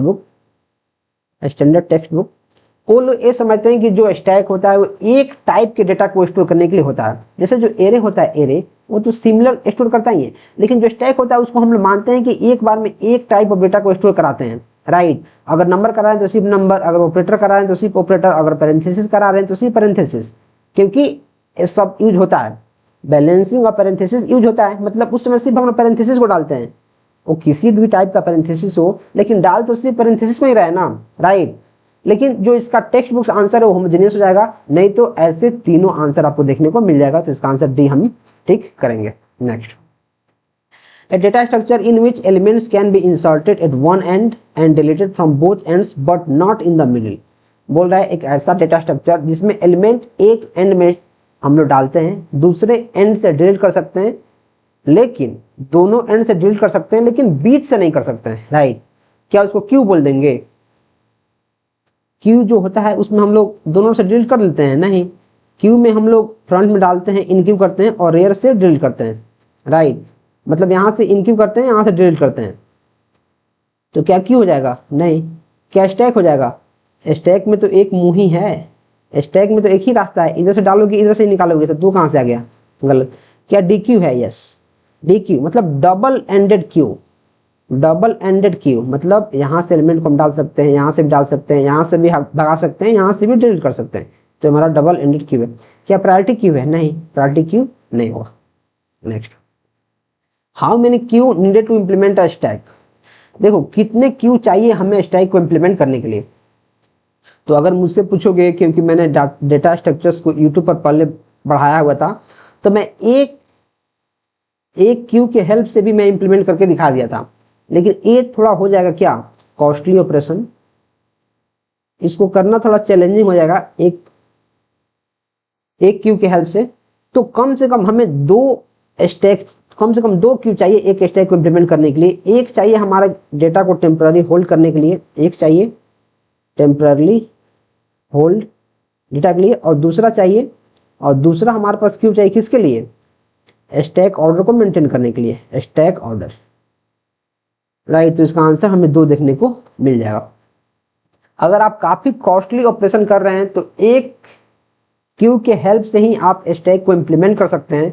आपको विश्वास नहीं हो रहा तो आप चैट जीपीटी पे जाएं, गूगल पे जाएं और सर्च करें how to implement a stack using one queue, आपको उसका सॉल्यूशन भी देखने को मिल जाएगा। लेकिन एग्जामिनेशन पॉइंट ऑफ व्यू से उतना तगड़ा आंसर नहीं दिया जाता है, तो इसका आंसर 2 हो जाएगा, और बोर्ड ने भी इसके आंसर 2 को ही माना है, राइट। तो 2 इसका आंसर देखने को मिल जाएगा। Circular queue is also known as, जो सर्कुलर क्यू होता है उसको क्या बोलते हैं? सर्कुलर है मतलब सर्कुलर ऐसा, तो क्या इसको स्क्वायर बोल देंगे? नहीं। क्या इसको रेक्टेंगल बोल देंगे? नहीं। क्या इसको कर्व बोल देंगे? नहीं। जब सर्कुलर है तो उसको रिंग भी हमारा सर्कुलर ही होता है, इसी टाइप का कुछ बोलेंगे। तो अगर आपको याद नहीं भी है तब भी आप इसको सही टिक मार सकते हैं, क्योंकि सर्कुलर बराबर ring, circular is equal to ring, आप इसको मार सकते हैं। और मैं तो बोलूंगा इसको याद कर लो, सर्कुलर क्यू को रिंग बफर भी बोलते हैं, इसको करना है याद, ये आपको याद करना है। Get the value of the front of the Q without removing is, अगर हमारे पास एक क्यू है, क्यू इसमें कुछ एलिमेंट है जैसे 1 2 4 5 6 कुछ भी, इसके जो फ्रंट एलिमेंट है उसको हमें गेट करना है बिना इसको रिमूव किए। अगर मैं इसको रिमूव कर दूंगा तो उसको बोलता है डी क्यू, मतलब एलिमेंट को हमने डी क्यू कर दिया। तो हमें रिमूव नहीं करना, बिना रिमूव किए लेना है तो क्या इनक्यू होगा? नहीं, इनक्यू मतलब होता है इसमें एलिमेंट डालना। क्या डीक्यू होगा? डीक्यू होता है मतलब इसमें से एलिमेंट भगाना, रिमूव करना, ये हो जाएगा। नहीं, क्या पीक हो जाएगा? यस, इसको बोलते हैं पीक। अगर आप जो क्यू डॉट पिक करोगे तो जो फर्स्ट एलिमेंट है क्यू का वो आपको देखने को मिल जाएगा। आप फ्रंट के जो वैल्यू है उसको एक्सेस कर सकते हैं बिना डिलीट किए। क्या इज फुल हो जाएगा? नहीं, ये तो इज फुल एक ऐसा फंक्शन है जो चेक करता है कि क्यू फुल है कि नहीं। क्या इंडेक्स हो जाएगा? नहीं। तो इसका आंसर सी हमको देखने को मिल जाएगा। Next, front is equal to rear condition in queue data structure means. देखो अब हमारे पास एक क्यू है, क्यू है, जैसे मानो यहाँ 0 1 2 3 4 5 इसका मान लो इंडेक्स है, और बोला है फ्रंट बराबर बराबर रियर। तो मान लो कि फ्रंट यहीं पे है और रियर यहीं पे है। मान लो जब फ्रंट यहीं पे है रियर यहीं पे है तो इसको मैं क्या बोलूंगा? जब फ्रंट यहीं पे है रियर यहीं पे है, अगर इसका वैल्यू नहीं दिया है तो इसका दो केस हो सकता है। या तो फर्स्ट एलिमेंट, जैसे मानो एक ही एलिमेंट है क्यू में, मानो एक ही एलिमेंट है तो यहीं फ्रंट होगा यहीं रियर होगा। तो क्या क्यू इम्प्टी है? नहीं, क्यू इम्प्टी नहीं है। और मान लो क्यू इम्प्टी नहीं है तो क्या ये अंडरफ्लो है? अंडरफ्लो भी नहीं है। क्या क्यू फुल है? फुल भी नहीं है। लेकिन क्वेश्चन किस केस में दिया है उसको समझते हैं अपन। मैं क्या करता हूं, पहले इसको तुरंत इसको डिलीट करता हूं। इरेजर, पता नहीं अभी इरेजर लिया क्यों नहीं रहा है मेरे से इसमें। एक मिनट, मैं इरेजर लेता हूं, पहले इसको डिलीट करता हूं और फिर समझाता हूं आपको। राइट, तो किस सिनारियो में चीजें दी गई हैं तो आपको समझ में आएगा। हाँ देखो, बोला कि फ्रंट रियर के बराबर है, जो फ्रंट है रियर के बराबर है, तो इसका अलग अलग केस हो सकता है। तो इस केस में क्या होगा कि हो सकता है कि देखो यहाँ से 0 1 2 3 4 ये हमारे क्यू का इंडेक्स होगा मान लो, और हो सकता है कि यहाँ यहाँ एक -1 इंडेक्स होगा। अगर क्यू में कुछ नहीं है मतलब -1 हो जाएगा, मतलब कुछ नहीं है, तो यही हमारा फ्रंट हो सकता है और यही हमारा रियर हो सकता है। तो अगर इस केस को हम लेते हैं तो क्या हो जाएगा? Q is empty. क्या क्यू इम्प्टी है? अगर क्यू इम्प्टी हम कब बोलते हैं? जब फ्रंट बराबर बराबर रियर हो, या फिर फ्रंट बराबर बराबर रियर बराबर बराबर -1 हो, तो क्यू क्या हो जाएगा? इम्प्टी हो जाता है। जब इम्प्टी हो जाता है तो हमारा अंडरफ्लो हो जाता है। क्यों? क्योंकि अगर क्यू में कोई भी एलिमेंट नहीं है और फिर भी हम उसके अंदर एलिमेंट उसमें से निकालने की कोशिश कर रहे हैं। जैसे मान लो तुम्हारे गुल्लक में 1 रुपया भी नहीं है, तुम्हारे जो गुल्लक है उसमें 1 रुपया भी नहीं है और तुम उस गुल्लक में से पैसा निकालने की कोशिश कर रहे हो, तो क्या है? वो तो प्लस अंडरफ्लो है, उसमें तो पैसा ही नहीं है। राइट, तो उसको अंडरफ्लो भी बोलते हैं। क्यू फुल नहीं होगा तो क्या हो जाएगा? 1 2 इसका आंसर देखने को मिल जाएगा। राइट, मैं आपको कुछ यहाँ और एग्जाम्पल दिखाता हूँ। देखो इसको समझो, इसको अपन समझते हैं। पहले इसको क्या करते हैं समझते हैं। इरेजर लेता हूँ, इसको मिटाता हूँ पहले। हाँ, मैं इसको प्रूव कर रहा हूँ, जितना भी ऑप्शन है इसको मैं तुम्हें दिखा रहा हूँ, ठीक है। और देखो क्यू को कब इम्प्टी बोलेंगे? अगर फ्रंट बराबर रियर बराबर -1 है। देखो 0 1 2 3 4 जैसे 0 है, एक यहाँ भी इंडेक्स होता है, समझ लो -1। अगर हमारा फ्रंट यहाँ है और रियर यहाँ है, यहाँ अगर कोई एलिमेंट है, फ्रंट यहीं पे है रियर यहीं पे है, मतलब एक एलिमेंट तो है, तो क्या क्यू इम्प्टी हो जाएगा? नहीं होगा। वहीं तो यहाँ दिया है फ्रंट बराबर बराबर रियर, फ्रंट बराबर बराबर रियर। इसमें हो सकता है कि एक एलिमेंट भी हो सकता है और इम्प्टी भी हो सकता है। इम्प्टी क्यों हो सकता है? अगर फ्रंट यहाँ है, फ्रंट और रियर यहाँ है, तो अगर -1 में छोड़ दूं, सिर्फ ऐसे समझू तो फ्रंट बराबर बराबर रियर नहीं है, फ्रंट बराबर बराबर हमारा रियर है कि नहीं है, तो उस केस को लिया जाएगा तो हमारा क्यू यहाँ इम्प्टी हो जाएगा। तो किस किस कंडीशन में क्यू हमारा इम्प्टी है? अगर फ्रंट बराबर रियर इक्वल टू -1 हो, तो यहाँ फ्रंट भी -1 है, रियर भी -1 है। देखो यहाँ फ्रंट बराबर रियर बराबर -1 है, तो अगर -1 को मैं भगा दूं तो फ्रंट इक्वल टू रियर नहीं है, तभी तो हमारा क्यू इम्प्टी ही है। राइट, तो फ्रंट इक्वल टू -1 हमारा क्यू इम्प्टी हो जाएगा। फ्रंट इक्वल टू अगर रियर है, देखो जैसे मानो हमारे यही फ्रंट है यही रियर है, फ्रंट बराबर हमारा रियर है। जब फ्रंट बराबर रियर है तो एक केस ऐसा हो सकता है, ऐसा केस हो सकता है, मतलब एक एलिमेंट यहाँ है, वहीं फ्रंट है वहीं रियर है, तो हो सकता है इसमें एक एलिमेंट हो। या फिर ऐसा हो सकता है यहाँ फ्रंट है यहाँ रियर है, उन दोनों आपस में बराबर है और दोनों -1 के बराबर है, मतलब फ्रंट और रियर दोनों बराबर है, तो ऐसा हो सकता है कि इम्प्टी भी हो। तो ये थोड़ा सा अपने आप में कंट्राडिक्ट कर रहा है। ये जो केस है front is equal to rear, इसमें एक एलिमेंट हो भी सकता है और ये एम्प्टी भी है, ये अपने आप में कंट्राडिक्ट कर रहा है, राइट। तो आपको अच्छे समझना है और जो ऑप्शन रहेगा उसमें चेक करना है कि किस तरह से ऑप्शन दिया गया है, किस केस में ऑप्शन दिया गया है, तब आपको आंसर मिलेगा। फ्रंट ग्रेटर देन रियर, जो फ्रंट होगा ग्रेटर देन रियर होगा। अब देखो जैसे फ्रंट हमारा ए रहता है, सबसे पहले वाला इधर फ्रंट रहता है और इधर रियर आता है। जैसे मान लो अगर यहाँ लास्ट एलिमेंट है तो रियर ए हो जाएगा, अगर इसमें कोई एलिमेंट नहीं है लास्ट ए है तो रियर ए हो जाएगा। तो अगर फ्रंट है ग्रेटर देन है रियर से, जो फ्रंट है इसका वैल्यू मानो 0 है, रियर का 3 है, फ्रंट इधर आ जाएगा रियर इधर आ जाएगा, तो ऐसा तो कंडीशन एग्जिस्ट नहीं करेगा, तो मानेंगे कि हमारा क्यू क्या है, एम्प्टी है। जो फ्रंट है वो लेस देन 0 होगा, जैसे फ्रंट का हमारा जो इंडेक्स है 0 है, 0 और फ्रंट यहाँ है -1 है, तो 0 से कम हो जाएगा, मतलब एम्प्टी है। और फ्रंट का वैल्यू अगर नल है तो भी हमारा क्यू एम्प्टी है। तो मुझे लग रहा है इसमें आपको थोड़ा सा कंफ्यूजन हुआ होगा, तो आप क्या करें, वीडियो के एक बार पीछे करें और अपने से ये जो क्यू इज एम्प्टी इफ लिखा हुआ है जो कंडीशन, एक क्यू बनाएं और उसको अपने से एक बार ड्राई रन कीजिए, राइट। हालांकि मैं आपको बहुत बेहतर तरीका समझाने की कोशिश किया हूं, लेकिन अगर आपको फिर भी समझ में नहीं आया तो आप क्या कर लो, एक बार ड्राई रन कर लो, वीडियो को पीछे कर लो या फिर वीडियो को पॉज करो, हर एक जो हमारे पास जो कंडीशन दिया गया उसको ड्राई रन करो, फिर चीजें आपको क्लियर हो जाएंगी, right. Next, what will be the sequence of the numbers if the following operations are performed on the queue। तो देखो मैं क्या करता हूँ, पहले एक बनाता हूँ बहुत भयंकर क्यू, और बहुत भयंकर क्यू बनाने के बाद पुश 9, पुश मतलब क्या होता है, इसमें एंट्री करना, तो हमने 9 को पुश कर दिया, पॉप पुश कर दिया तो पॉप कर देंगे, तो अब 9 बाहर आ जाएगा, मतलब खत्म। फिर पुश 5, तो फिर 5 को यहीं पुश कर देंगे, लेकिन यहाँ मान लो कि फर्स्ट यही है तो 5 को यहाँ पुश कर देता हूँ, फिर पुश 7, फिर 7, फिर पॉप। अब जैसे मैं पॉप करूंगा तो देखो स्टैक में क्या होता था कि जो लास्ट में गया है उसको बाहर निकाल देते हैं, लेकिन एक क्यू है जो पहले गया है उसको पहले निकालेंगे।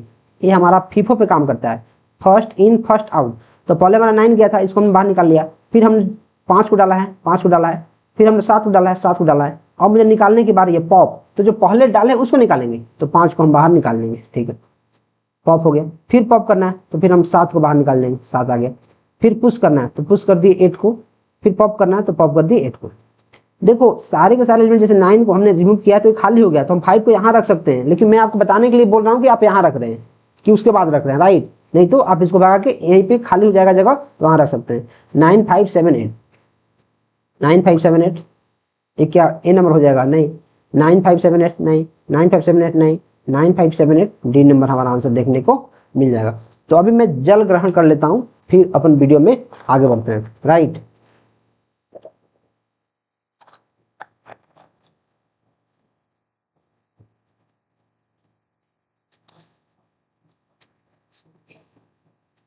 ये हमारा क्वेश्चन नंबर 29।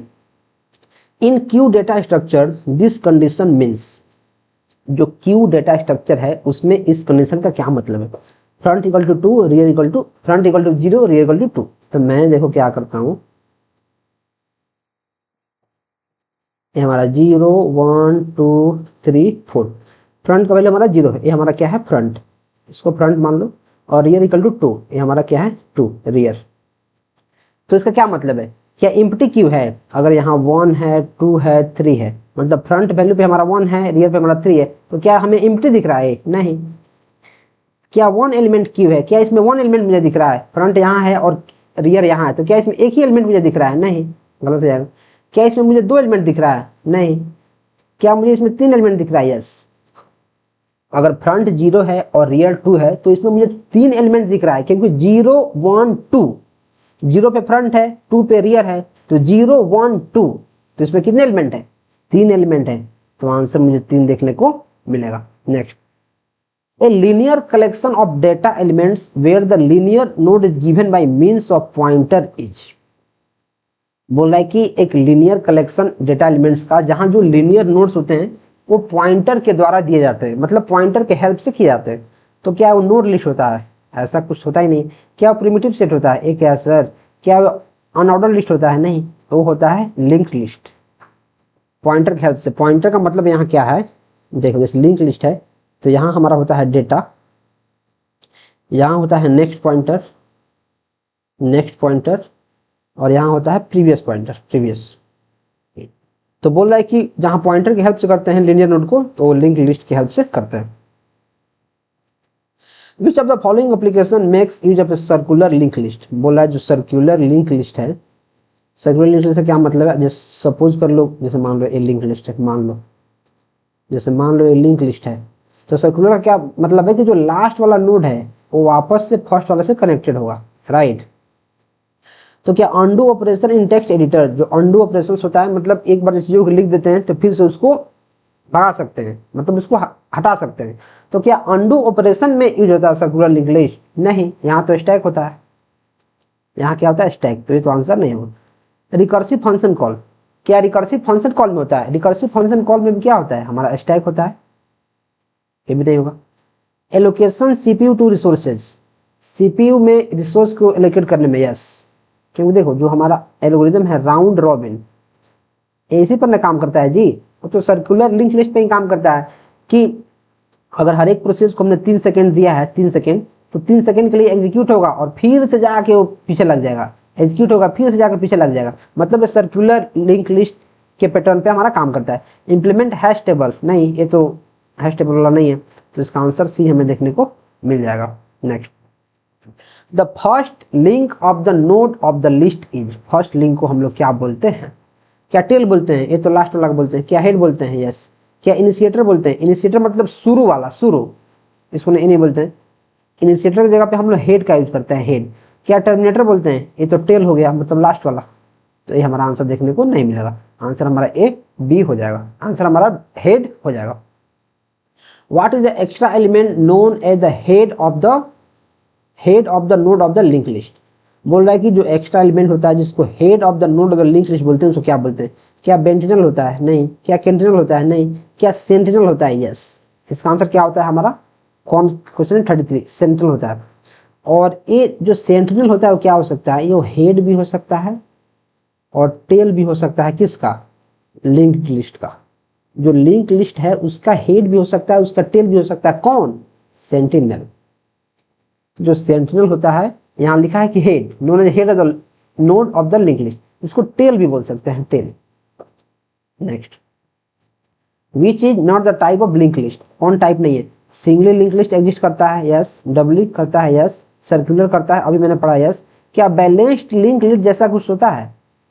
जो बैलेंस्ड लिंक लिस्ट है ऐसा कुछ होता है? तो आप बोलो सर ऐसा मैं तो नहीं जानता हूं, ऐसा नहीं होता, तो इसका आंसर हमारा सी देखने को मिलेगा। Next, what does a link list node not contain?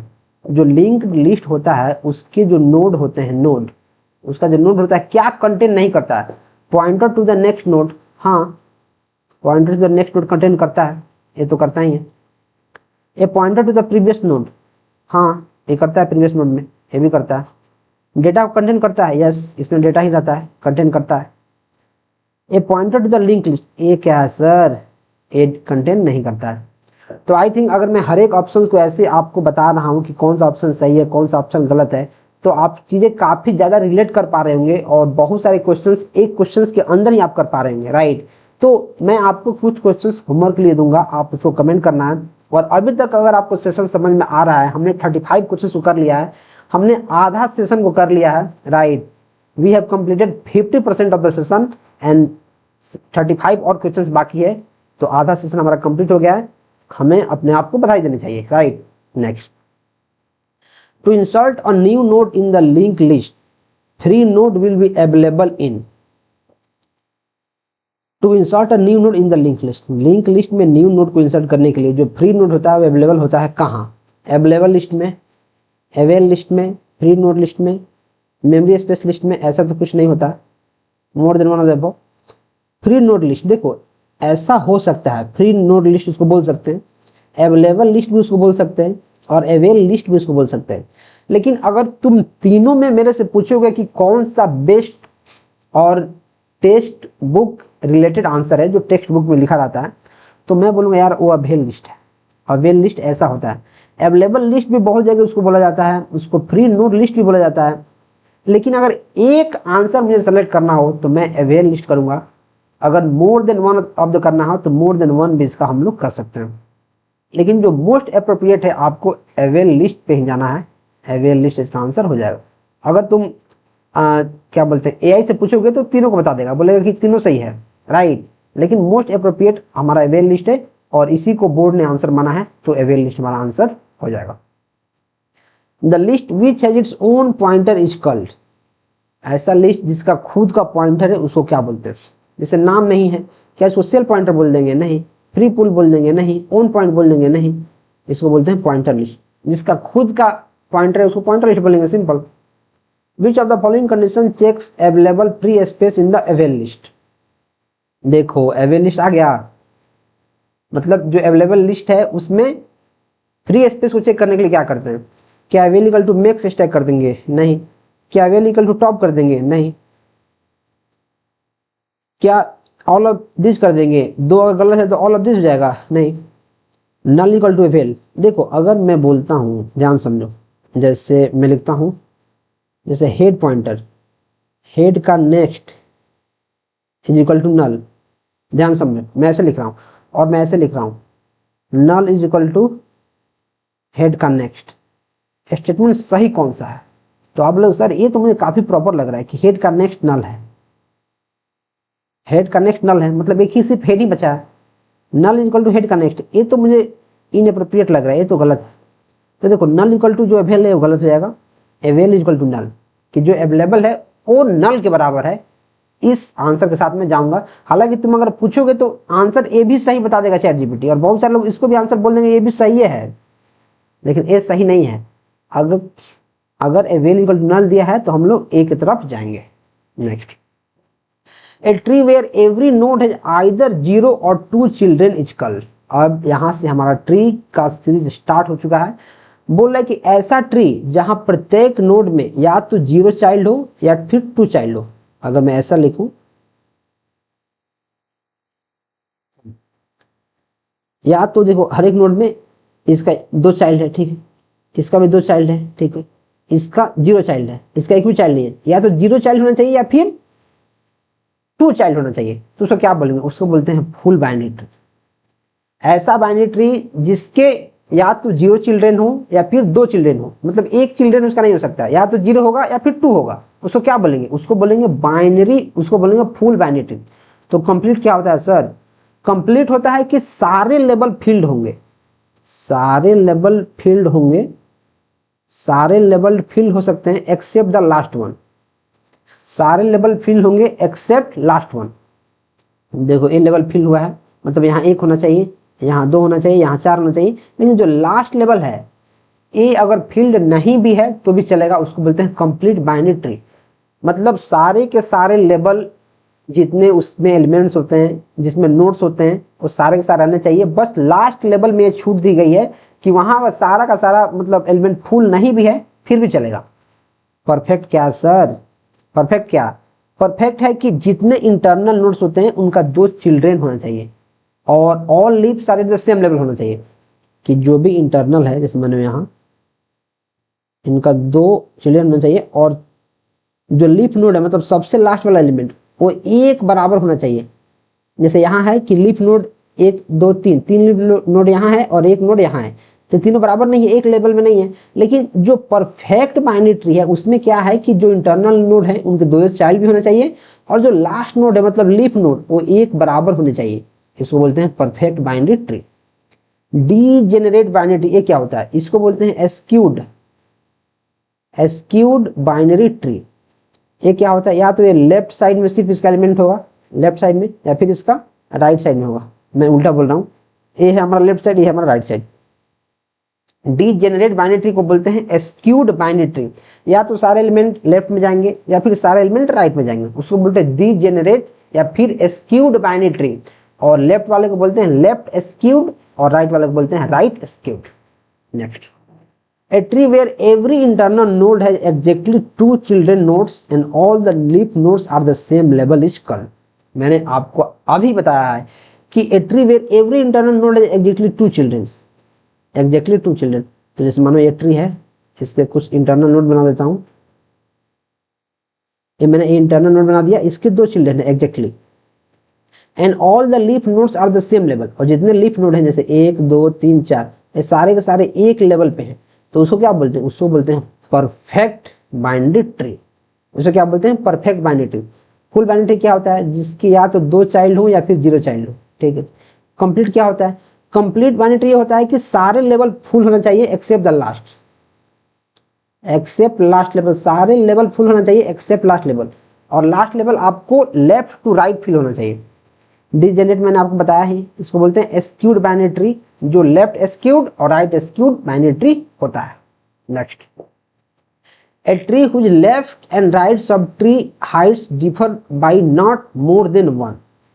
उसका हाइट जो होता है left minus right not differ by more than 1, greater than 1 होना चाहिए, नॉट बाई मोर देन 1 मतलब एक से ज्यादा का डिफरेंस नहीं होना चाहिए। मतलब इसका जो डिफरेंस होना चाहिए, difference O minus left minus 1 एक का ही होना चाहिए, left height minus right height का एक का ही डिफरेंस होना चाहिए। उसको बोलते हैं परफेक्ट, उसको बोलते हैं बैलेंस्ड बाइनरी ट्री। उसको क्या बोलते हैं? Balanced binary tree. परफेक्ट क्या होता है मैंने आपको बताया है, कंप्लीट क्या होता है मैंने आपको बताया है, फुल क्या होता है मैंने आपको बताया है कि 0 या फिर 2 चाइल्ड इसमें होता है। Next, A tree where all the nodes have either only a left or right child is called। मैंने आपको पहले ही क्वेश्चन में बताया है कि या तो केवल अगर राइट चाइल्ड है राइट चाइल्ड, या तो केवल लेफ्ट चाइल्ड है लेफ्ट चाइल्ड, उसको क्या बोलते हैं? उसको बोलते हैं डीजेनरेट बाइनरी ट्री, या फिर इसी ट्री को हम लोग बोलते हैं एस्क्यूड। एस्क्यूड अगर लेफ्ट है तो लेफ्ट एस्क्यूड, राइट है तो राइट एस्क्यूड। और फुल बाइनरी ट्री क्या है मैंने आपको बताया है, परफेक्ट क्या होता है मैंने बताया है, बैलेंस्ड क्या होता है मैंने आपको बताया है। और इसके डेफिनेशन को याद कर लो, एग्जाम में डायरेक्ट क्वेश्चन आ जाएगा कि फुल बाइनरी ट्री क्या होता है, उसका डेफिनेशन याद रहना चाहिए। परफेक्ट क्या होता है, बैलेंस्ड क्या होता है याद रहना चाहिए। बैलेंस्ड क्या होता है कमेंट करो, और मैंने आपको बताया है बैलेंस्ड क्या होता है, बिना देखे कमेंट करो कि आपने सीखा है कि नहीं बैलेंस्ड बाइनरी ट्री क्या होता है। Next, a tree where all the levels are filled with nodes except possibly the last level is. अभी मैंने आपको बताया कंप्लीट बाइनरी ट्री होता है, फुल होता है नहीं, परफेक्ट होता है नहीं, डिजेनरेट होता है नहीं, तो क्या होता है? Complete binary tree. सारे लेवल्स फिल होने चाहिए, लास्ट लेवल में छूट दी जाती है, right.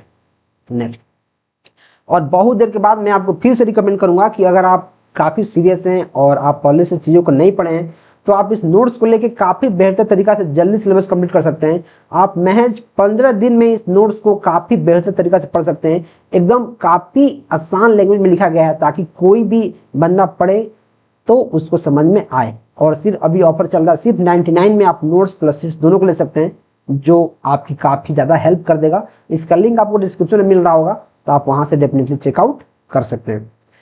Next, a tree that self balance and rotate automatically are known as. क्या फुल बाइनरी ट्री होता है? नहीं। क्या कंप्लीट होता है? नहीं।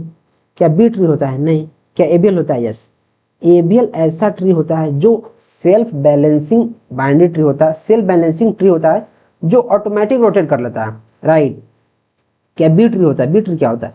बी ट्री ऐसा ट्री होता है जिसकी मल्टीपल पेयर्स होते हैं। जैसे मानो अगर एक यहाँ एलिमेंट है तो इसमें भी बहुत सारा पेयर हो जाएंगे, जैसे 2 3 4 5, फिर यहाँ हो जाएगा, इसमें बहुत सारे एलिमेंट हो जाएंगे, फिर इसमें बहुत सारे एलिमेंट हो जाएंगे, राइट। तो ये हमारा बी ट्री होता है। कंप्लीट बाइनरी ट्री क्या होता है मैंने आपको बताया है। फुल क्या होता है मैंने आपको बताया है। A balanced binary search tree with 2 coloured nodes, 2 colour. क्या फुल बाइनरी ट्री में मैंने कलर की बात की है कहीं? नहीं। क्या रेड ब्लैक हो जाएगा? यस, रेड ब्लैक 2 कलर है। क्या एबीएल हो जाएगा? नहीं, ये तो सेल्फ बैलेंसिंग ट्री है जो अपने आप को ऑटोमेटिकली बैलेंस करता है। क्या बी ट्री हो जाएगा? नहीं। बी ट्री क्यों नहीं होगा? क्योंकि इसमें मल्टीपल की होते हैं, राइट, मल्टीपल की। रेड ब्लैक, रेड ब्लैक क्या होता है? इसमें जो रूट होता है, रूट हमेशा ब्लैक होता है, जो रूट होता है हमेशा ब्लैक होता है। और जो रेड नोड होता है, रेड नोड अगर जो होगा उसके, अगर रेड नोड कोई है तो उसका जो चाइल्ड होगा, चाइल्ड वो रेड नहीं होगा। मतलब 2 कंसेक्यूटिव नोड एक कलर का नहीं हो सकता है। अगर रेड नोड आपका रूट, अगर रेड नोड आपका रूट के बाद वाला कोई नोड है तो उसके फिर बाद वाला रेड नहीं हो सकता है, उसको ब्लैक होना पड़ेगा। एक साथ 2 रेड नहीं हो सकते, एक साथ 2 ब्लैक नहीं हो सकते। और जो रूट होगा वो हमेशा के हमेशा ब्लैक ही होगा। जो रूट नोड होगा वो हमेशा हमेशा क्या होगा? हमेशा हमेशा ब्लैक होगा, right. Next, a tree where every node contains multiple keys. मैंने आपको बताया है कि कोई ट्री है जिसमें मल्टीपल कीज हर एक नोड स्टोर कर रहा है, उसको मैं क्या बोला हूं? उसको मैं बोला हूं बी ट्री। क्या रेड ब्लैक हो जाएगा? नहीं। क्या एबीएल हो जाएगा? नहीं। कंप्लीट मैंने आपको बता दिया है, बाइनरी मैंने आपको बता दिया है। Next, in the dash tree A node can have either 0 और maximum n number of nodes. देखो ऐसा ट्री है जिसके नोड्स में 0 चिल्ड्रन भी हो सकता है, मतलब कुछ भी नहीं हो सकता है, और बहुत सारा चिल्ड्रन भी हो सकता है, बहुत सारा। इसको क्या बोलते हैं? बाइनरी ट्री बोलते हैं? नहीं। बाइनरी सर्च ट्री बोलते हैं? नहीं। बैलेंस ट्री बोलते हैं? बैलेंस में इतना क्या करने आएगा? इसको बोलते हैं जनरल ट्री। इसको क्या बोलते हैं? जनरल, जिसमें या तो 0 इसके नोड्स में एलिमेंट हो सकते हैं या फिर मैक्सिमम जितने भी हो सकते हैं n नंबर हो सकते हैं। बाइनरी ट्री में क्या होता है? सिर्फ 2 ही हो सकता है। बाइनरी सर्च ट्री में क्या होता है कि ये तो कंडीशन को फुलफिल करता है कि जो इसके लेफ्ट में जो ट्री है वो रूट से कम होना चाहिए और जो राइट में है वो रूट से ज्यादा होना चाहिए। इसके बारे में हम लोग भी पढ़ेंगे आगे। बैलेंस्ड है? नहीं, तो इसका आंसर डी हमको देखने को मिल जाएगा। Next, in a binary tree at most 2 child node means. Utmost एक होता है ऑलमोस्ट, एलमोस्ट एक होता है अटमोस्ट। अटमोस्ट मतलब मैक्सिमम, और ऑलमोस्ट मतलब होता है जैसे almost everything. Almost I know almost everything, मैं मतलब मैक्सिमम सारी चीज जानता हूँ, राइट। तो यहां लिखा है अटमोस्ट मतलब अपर लिमिट तक। 2 चाइल्ड में कितना हो सकता है? अपर लिमिट तक। अटमोस्ट मतलब तक, अपर लिमिट, या तो 0 हो सकता है, फिर 1 हो सकता है, या फिर 2 हो सकता है, क्योंकि अपर लिमिट हमारा 2 दिया है। तो ओनली 2 नोड्स? नहीं। ओनली 0? नहीं। ओनली 1? नहीं। More than 2? नहीं। 0 1 2 स्पेसिफिक हमारा आंसर देखने को मिल जाएगा। और एक होता है at least.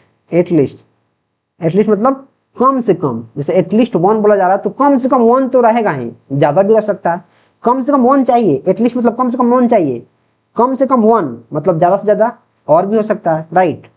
Next, in this tree left nodes contain lesser value than the root nodes and the right nodes contain more value than the root nodes।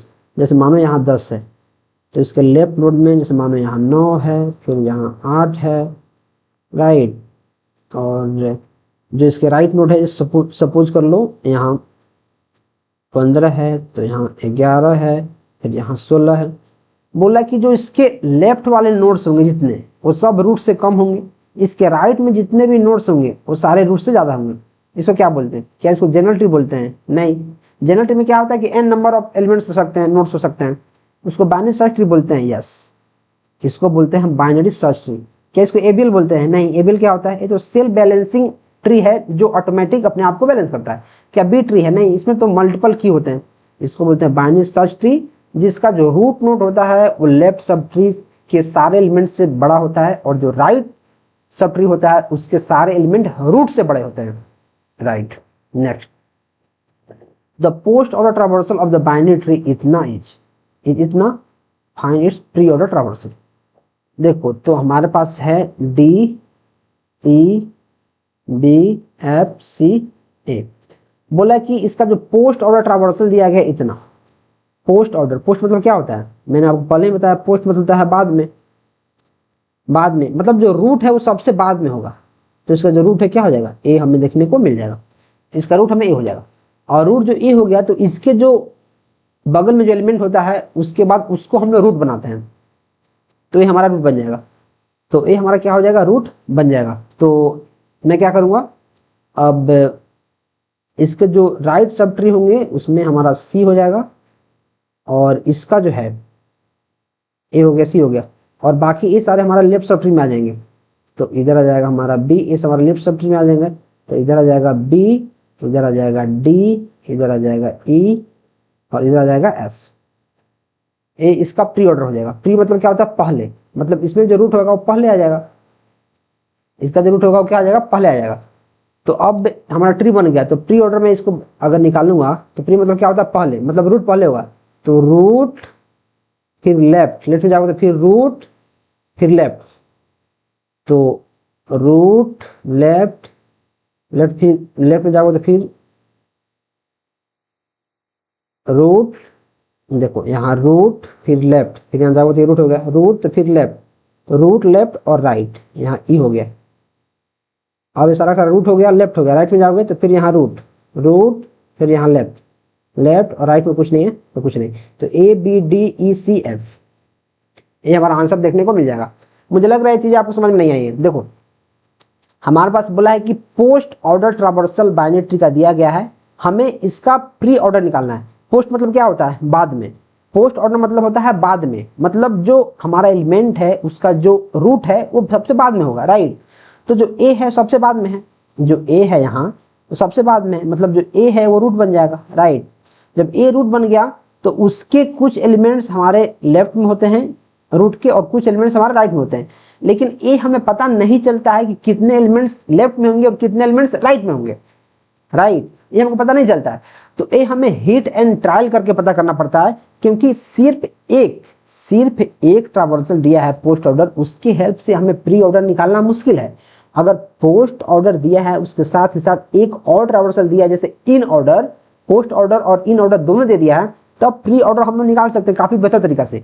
लेकिन सिर्फ अगर एक ट्रावर्सल दिया है तो एक ट्रावर्सल से हम लोग चीजें नहीं निकाल सकते हैं, इसमें हमको हिट एंड ट्रायल मारना पड़ता है।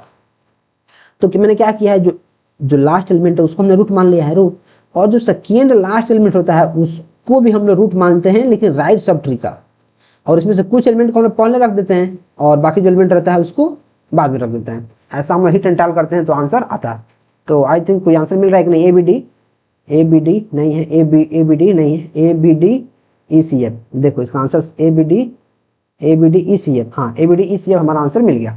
नेक्स्ट, प्री ऑर्डर ऑफ इतना, प्री ऑर्डर इज इतना, प्री ऑर्डर दिया गया है, इन ऑर्डर दिया गया है। अब इसे निकालना है which node is root of right sub tree. देखो यहाँ प्री ऑर्डर दिया है और इन ऑर्डर दिया है, तो यहाँ हम लोग पोस्ट ऑर्डर निकाल सकते हैं, राइट, पोस्ट ऑर्डर। लेकिन यहाँ हमें पोस्ट ऑर्डर नहीं बोला है, बोला है कि कौन सा रूट है जो राइट सब ट्री का, कौन सा नोड है जो राइट सब ट्री का रूट होगा। तो मैं देखो यहाँ लिखता हूँ पहले समझाने के लिए, A B D E C F, और इन ऑर्डर दिया है D B E A F C. तो देखो इसका जिसका जो ट्री बनाने के लिए हम क्या करते हैं, ट्री मतलब क्या होता है? पहले। ट्री मतलब पहले, मतलब जो ए है, ए हमारा रूट नोड है, तो ए को हम लोग ऐसे लिखते हैं। और जो इन ऑर्डर है उसके हेल्प से हमें पता चलता है कि जो ए है इसके लेफ्ट में कितने एलिमेंट्स होंगे और जो ए है इसके राइट में कितने एलिमेंट होंगे। तो जो ए है इसके लेफ्ट में हमारे 3 एलिमेंट्स आएंगे और जो ए है उसके राइट में हमारे 2 एलिमेंट आएंगे। तो देखो यहाँ अगर 2 हमारे पास ट्रावर्सल दिया है प्री और इन, तो हम काफी अच्छा से पता कर पाएंगे कि लेफ्ट में कितने एलिमेंट होगा, राइट में कितना होगा। लेकिन यहीं तुम अगर पीछे जाओगे तो यहाँ देखो सिर्फ पोस्ट ऑर्डर दिया था, पोस्ट ऑर्डर। तो सिर्फ एक ऑर्डर देने से पता थोड़ी चलेगा कि जो हमारा रूट तो पता चल जा रहा है कि ए है, तो ए के लेफ्ट में कौन कौन से एलिमेंट है, ए के राइट में कौन कौन से एलिमेंट है, कितने एलिमेंट है, वो तो पता चलेगा ही नहीं। तो उस समय आपको हिट एंड ट्रायल मारना पड़ेगा। लेकिन जो क्वेश्चन नंबर 51 है इसमें दे रखा है, इसमें 2 ऑर्डर दिया है, प्री ऑर्डर और इन ऑर्डर, तो इसको हम लोग कर सकते हैं। तो हमने क्या किया, पहले ए को रूट बनाया है, ए को, तो ए को हमने यहाँ लिख दिया। अब ए के बाद जैसे मैं ट्रावर्स करूंगा मैं देखूंगा यहाँ बी है, तो अब मैं बी को रूट बनाऊंगा। तो ये जो तीनों एलिमेंट है इसमें हमारा बी रूट बनेगा पहले, क्योंकि पहले इधर बी आ रहा है। और बी के लेफ्ट में, अब देखो बी के लेफ्ट में हमारे यहाँ डी है, तो बी के लेफ्ट में मैं क्या करूंगा, यहाँ डी रख दूंगा, और बी के राइट में हमारा ई है तो मैं यहाँ ई रख दूंगा, ठीक है। तो ए बी डी ई ये सारा रूट बन गया, ए बन गया रूट, बी डी ई ये सारे के सारे रूट बन गए। अब बारी आया हमारा सी का, अब सी रूट बनेगा। तो सी को हमने रूट बना दिया है और सी जो है उसके लेफ्ट में हमारा एफ पड़ रहा है, तो सी रूट बन गया। अब ए बाकी है तो सी के लेफ्ट में मैं एफ बना दूंगा। तो अब क्वेश्चन क्या है कि which node is root of right sub tree, जो राइट सब ट्री हमारा ए है इसका रूट कौन है। तो इसका रूट मुझे सी दिख रहा है, सी, तो आंसर हमें सी देखने को मिल जाएगा।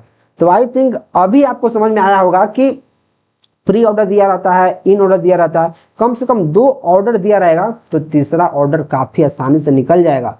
सिर्फ अगर एक ऑर्डर दिया है तो निकालना थोड़ा सा मुश्किल है, हिट एंड ट्रायल मारना पड़ेगा या फिर एग्जाम में क्वेश्चन को छोड़ के आना पड़ेगा, right.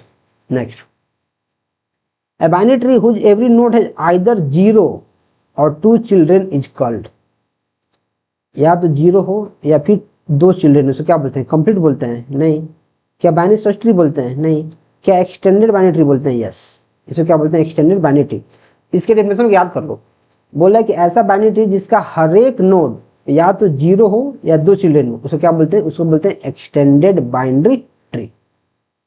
Next, the number of nodes in a complete binary tree of level 5 is, तो इसका डायरेक्ट मैं फॉर्मूला आपको बता दूंगा, 2 to the power l plus 1 minus 1। 2 to the power इसका नोड कितना है, लेवल कितना है 5, तो 5 plus 1 minus 1। 2 to the power 5 1 6 minus 1। 2 to the power 6 कितना हो जाएगा, 2 दूना 4 दूना 8 दूना 16 दूना 32 दूना 64 हो जाएगा 64, और माइनस 1 इज इक्वल टू क्या 63। तो इसको डायरेक्ट याद कर लो, इसका आंसर 63 हो जाएगा। Which algorithm is used for 8 queens problem. 8 queens क्या होता है, ऐसा वाला स्ट्रक्चर होता है, और इसमें हम लोग क्वीन को प्लेस करते हैं कि एक सब्सिक्वेंट जगह पे 2 क्वीन नहीं हो सकती है। तो इसमें कौन सा एल्गोरिथम का यूज करते हैं, क्या डायनेमिक प्रोग्रामिंग करते हैं, नहीं। क्या ब्रांच एंड बाउंड करते हैं, नहीं। क्या बैक ट्रैकिंग करते हैं, यस। देखो इस टाइप्स के जितने भी प्रॉब्लम्स होता है उसमें हम लोग रिकर्सन और बैक ट्रैकिंग का यूज करते हैं।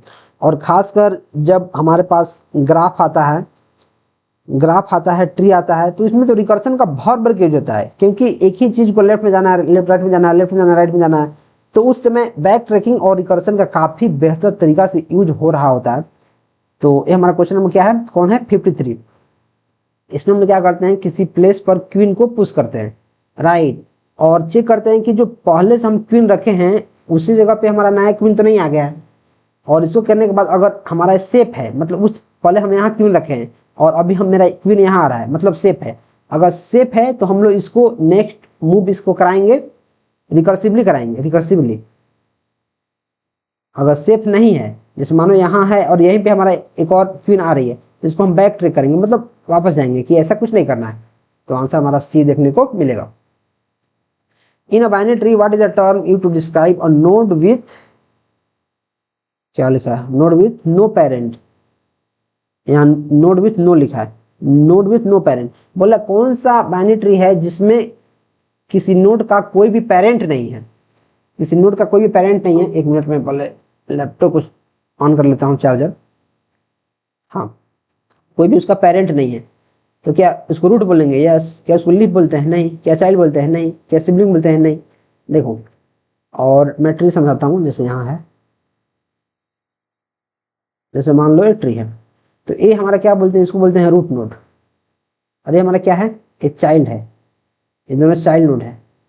और देखो ये हमारा मान लो कि जैसे मान लो ये तुम्हारा दादा है और ये तुम्हारे पापा हैं, ये तुम्हारा अंकल है, तो इनके जो बच्चा होगा और इनका जो बच्चा होगा, ये आपस में सब क्या होंगे, ये सब सिबलिंग होंगे, सब भाई बहन होंगे, सिबलिंग। तो इसको बोलते हैं सिबलिंग। और जो लास्ट वाला रहता है, जो लास्ट वाला, इसको लीफ बोलता है। इंडिविजुअल को क्या बोलते हैं, लीफ। इंडिविजुअल को लीफ भी बोलते हैं। तो लीफ हो गया, चाइल्ड हो गया, सिबलिंग हो गया। तो इसका लेकिन एग्जैक्ट आंसर, जिसका कोई भी पेरेंट नहीं है, ये जो है इसका कोई पेरेंट है, इसके ऊपर तुम्हें कोई पेरेंट दिख रहा है, नहीं है, तो हमारा रूट हो जाएगा। तो आंसर हमारा रूट देखने को मिलेगा। What type of tree used in data basis for indexing. क्या एबीएल होता है, नहीं। रेड ब्लैक होता है, नहीं। बाइनरी होता है, नहीं। ये होता है B tree.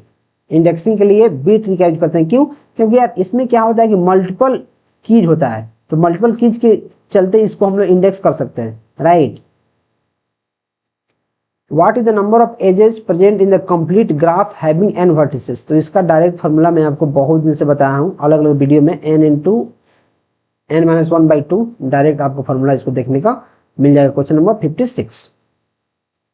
A graph is a tree if and only if graph is, जो ग्राफ है, जैसे सपोज कर लो ग्राफ है, ए ट्री है।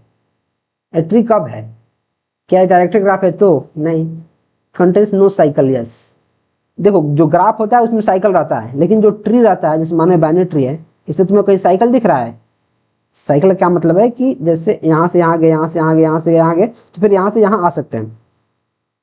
तो ग्राफ में तो ट्री रहता है, लेकिन जो ग्राफ है उसको हम लोग ट्री कब मानेंगे, जब उसमें साइकिल ही नहीं रहेगा, राइट। अगर साइकिल रहेगा तब तो ग्राफ ही है।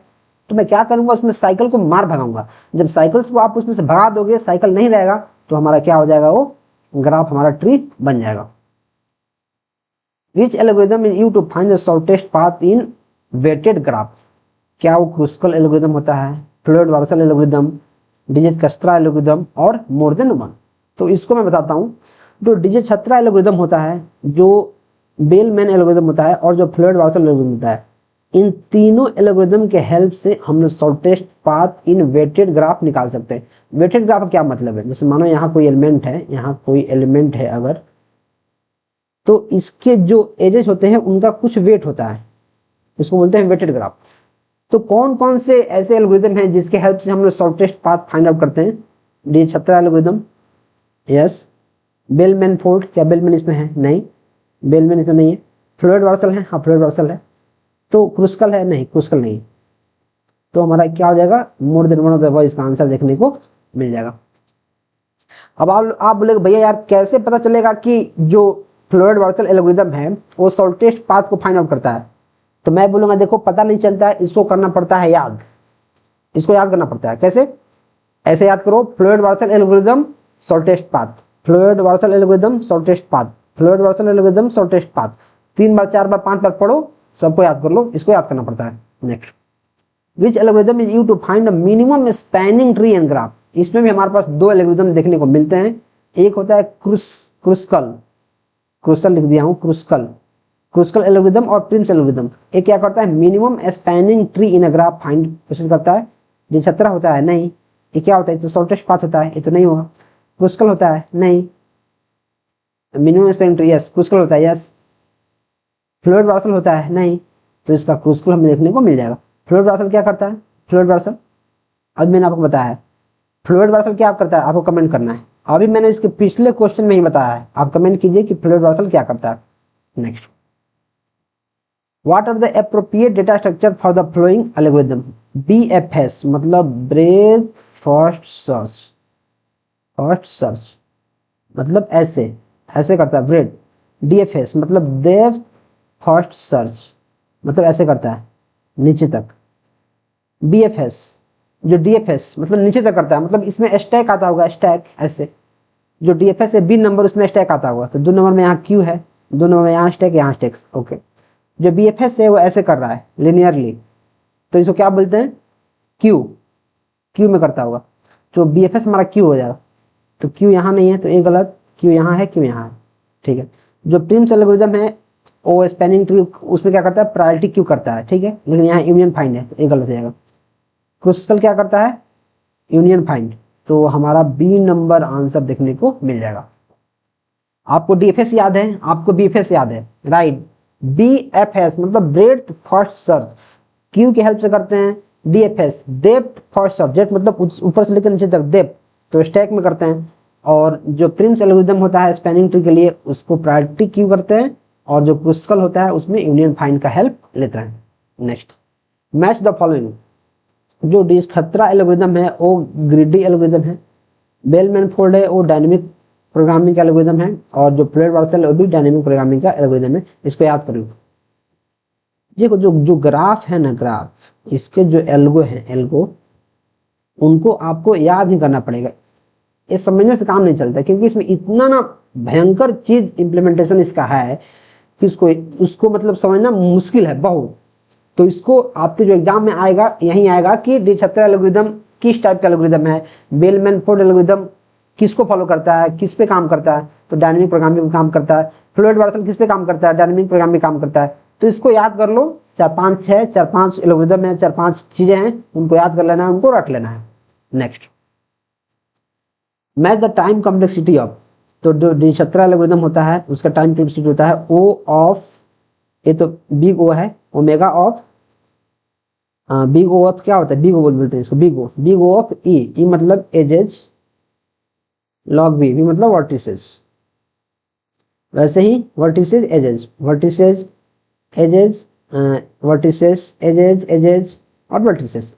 तो डी-छत्रा एल्गोरिदम होता है उसका टाइम कॉम्प्लेक्सिटी ए होता है, बेलमैन का O ऑफ V होता है, फ्लोयड का O ऑफ V क्यूब होता है, क्रुस्कल का O of E log V होता है या O of E log E होता है, और प्रिम्स का होता है O ऑफ B स्क्वायर। इन 5 को याद कर लो, 5 को याद, इन सबको याद करना पड़ेगा क्योंकि डायरेक्ट क्वेश्चन इसे बनते हैं। डायरेक्ट मतलब डायरेक्ट यहां से उठ के आ जाएगा कि क्रुस्कल एल्गोरिदम का टाइम कॉम्प्लेक्सिटी क्या है। ऑप्शन में ए भी रहेगा, ऑप्शन में ए भी रहेगा, और रहेगा बोथ भी रहेगा, और रहेगा नन भी रहेगा। तो जिसको याद है वही ना इसको मारेगा। इसमें थोड़ी है कि मैं इसको बना लूंगा, ये पोस्ट ऑर्डर इन ऑर्डर थोड़ी है कि मैं इसको हिट एंड ट्रायल मारता रहूंगा क्या होगा क्या होगा। तो अगर याद नहीं है तो आंसर गलत होगा, सिंपल सी बात है। Next, the travelling salesman problem can be solve using, किसके हेल्प से सॉल्व करते हैं? क्या स्पैनिंग ट्री से? अभी इसके पहले हमने स्पैनिंग ट्री के बारे में पढ़ा है, तो क्या उसमें कहीं हमने ट्रेवलिंग सेल्समैन पढ़ा है? नहीं। क्या मिनिमम स्पैनिंग ट्री हो सकता है? पता नहीं, हो भी सकता है। क्या बेलमैन फोर्ड हो सकता है? तो 63 जो है उसका आंसर आपको देखने को मिलेगा क्या? Bellman Ford algorithm. डीएफएस और बीएफएस तो होगा नहीं, ये तो हमारा हो जाएगा क्यू के लिए और ये हो जाएगा हमारा स्टैक के लिए, राइट। ये दोनों तो होने वाला नहीं है, ये दोनों खत्म। स्पैनिंग ट्री के बारे में हमने पढ़ा है, लेकिन उसमें ट्रेवलिंग सेल्स के मैंने नहीं पढ़ा है, खत्म। मिनिमम स्पैनिंग ट्री नहीं। इसमें मिनिमम स्पैनिंग ट्री में क्या होता है? क्रुस्कल और प्रिम्स। मैं अगर गलत नहीं हूं तो मैं देख लेता हूँ। क्रुस्कल और प्रिम्स ये होता है, हाँ, मिनिमम स्पैनिंग ट्री के लिए क्रुस्कल और प्रिम्स। तो देखो, मिनिमम स्पैनिंग ट्री के लिए कौन सा एल्गोरिथम है? क्रुस्कल और प्रिम्स एल्गोरिथम, ये दोनों मिनिमम स्पैनिंग ट्री के लिए है। तो ट्रेवलिंग सेल्समैन कैसे सॉल्व होगा? बेलमैन फोर्ड एल्गोरिथम के हेल्प से। What is the worst case time complexity of the hash table for search, insert and delete? तो जो हैश टेबल होता है उसका अगर मैं बेस्ट केस की बात करूं, बेस्ट केस, तो सर्चिंग हो गया, इंसर्शन हो गया, डिलीशन हो गया, वो O ऑफ 1 में कर देता है, राइट। ये बेस्ट केस की बात हो रही है। वर्स्ट केस में क्या करता है? वो O ऑफ n टाइम ले लेता है, O ऑफ n टाइम ले लेता है। तो O ऑफ log n लेता है? नहीं। O ऑफ 1 लेता है? नहीं। मोर देन 1 लेगा? नहीं। O ऑफ n हमारा टाइम ले लेता है, राइट। नेक्स्ट, और ये है आज की वीडियो का हमारा लास्ट क्वेश्चन। इस क्वेश्चन को करना आसान नहीं है, लेकिन मैं आपको काफी भयंकर ट्रिक बता देता हूं इस वीडियो में इस क्वेश्चन के लिए, ताकि आप किसी भी क्वेश्चन को कर पाए। बोल रहा है which is stable sorting algorithm. बहुत सारा सॉर्टिंग एल्गोरिथम है, यहाँ मैंने कुछ लिस्ट किया है, और भी सॉर्टिंग एल्गोरिथम होगा जो आप यहाँ नीचे लिस्ट कर सकते हैं। तो बोल रहा है कौन सा स्टेबल है, तो स्टेबल के लिए मैंने एक रामबाण फॉर्मूला बना दिया है, माइक आरबीबी। इसको याद कर लो, माइक आरबीबी। ये सारे के सारे जो कैरेक्टर इसमें आ रहा है वो सारे के सारे स्टेबल हैं, स्टेबल।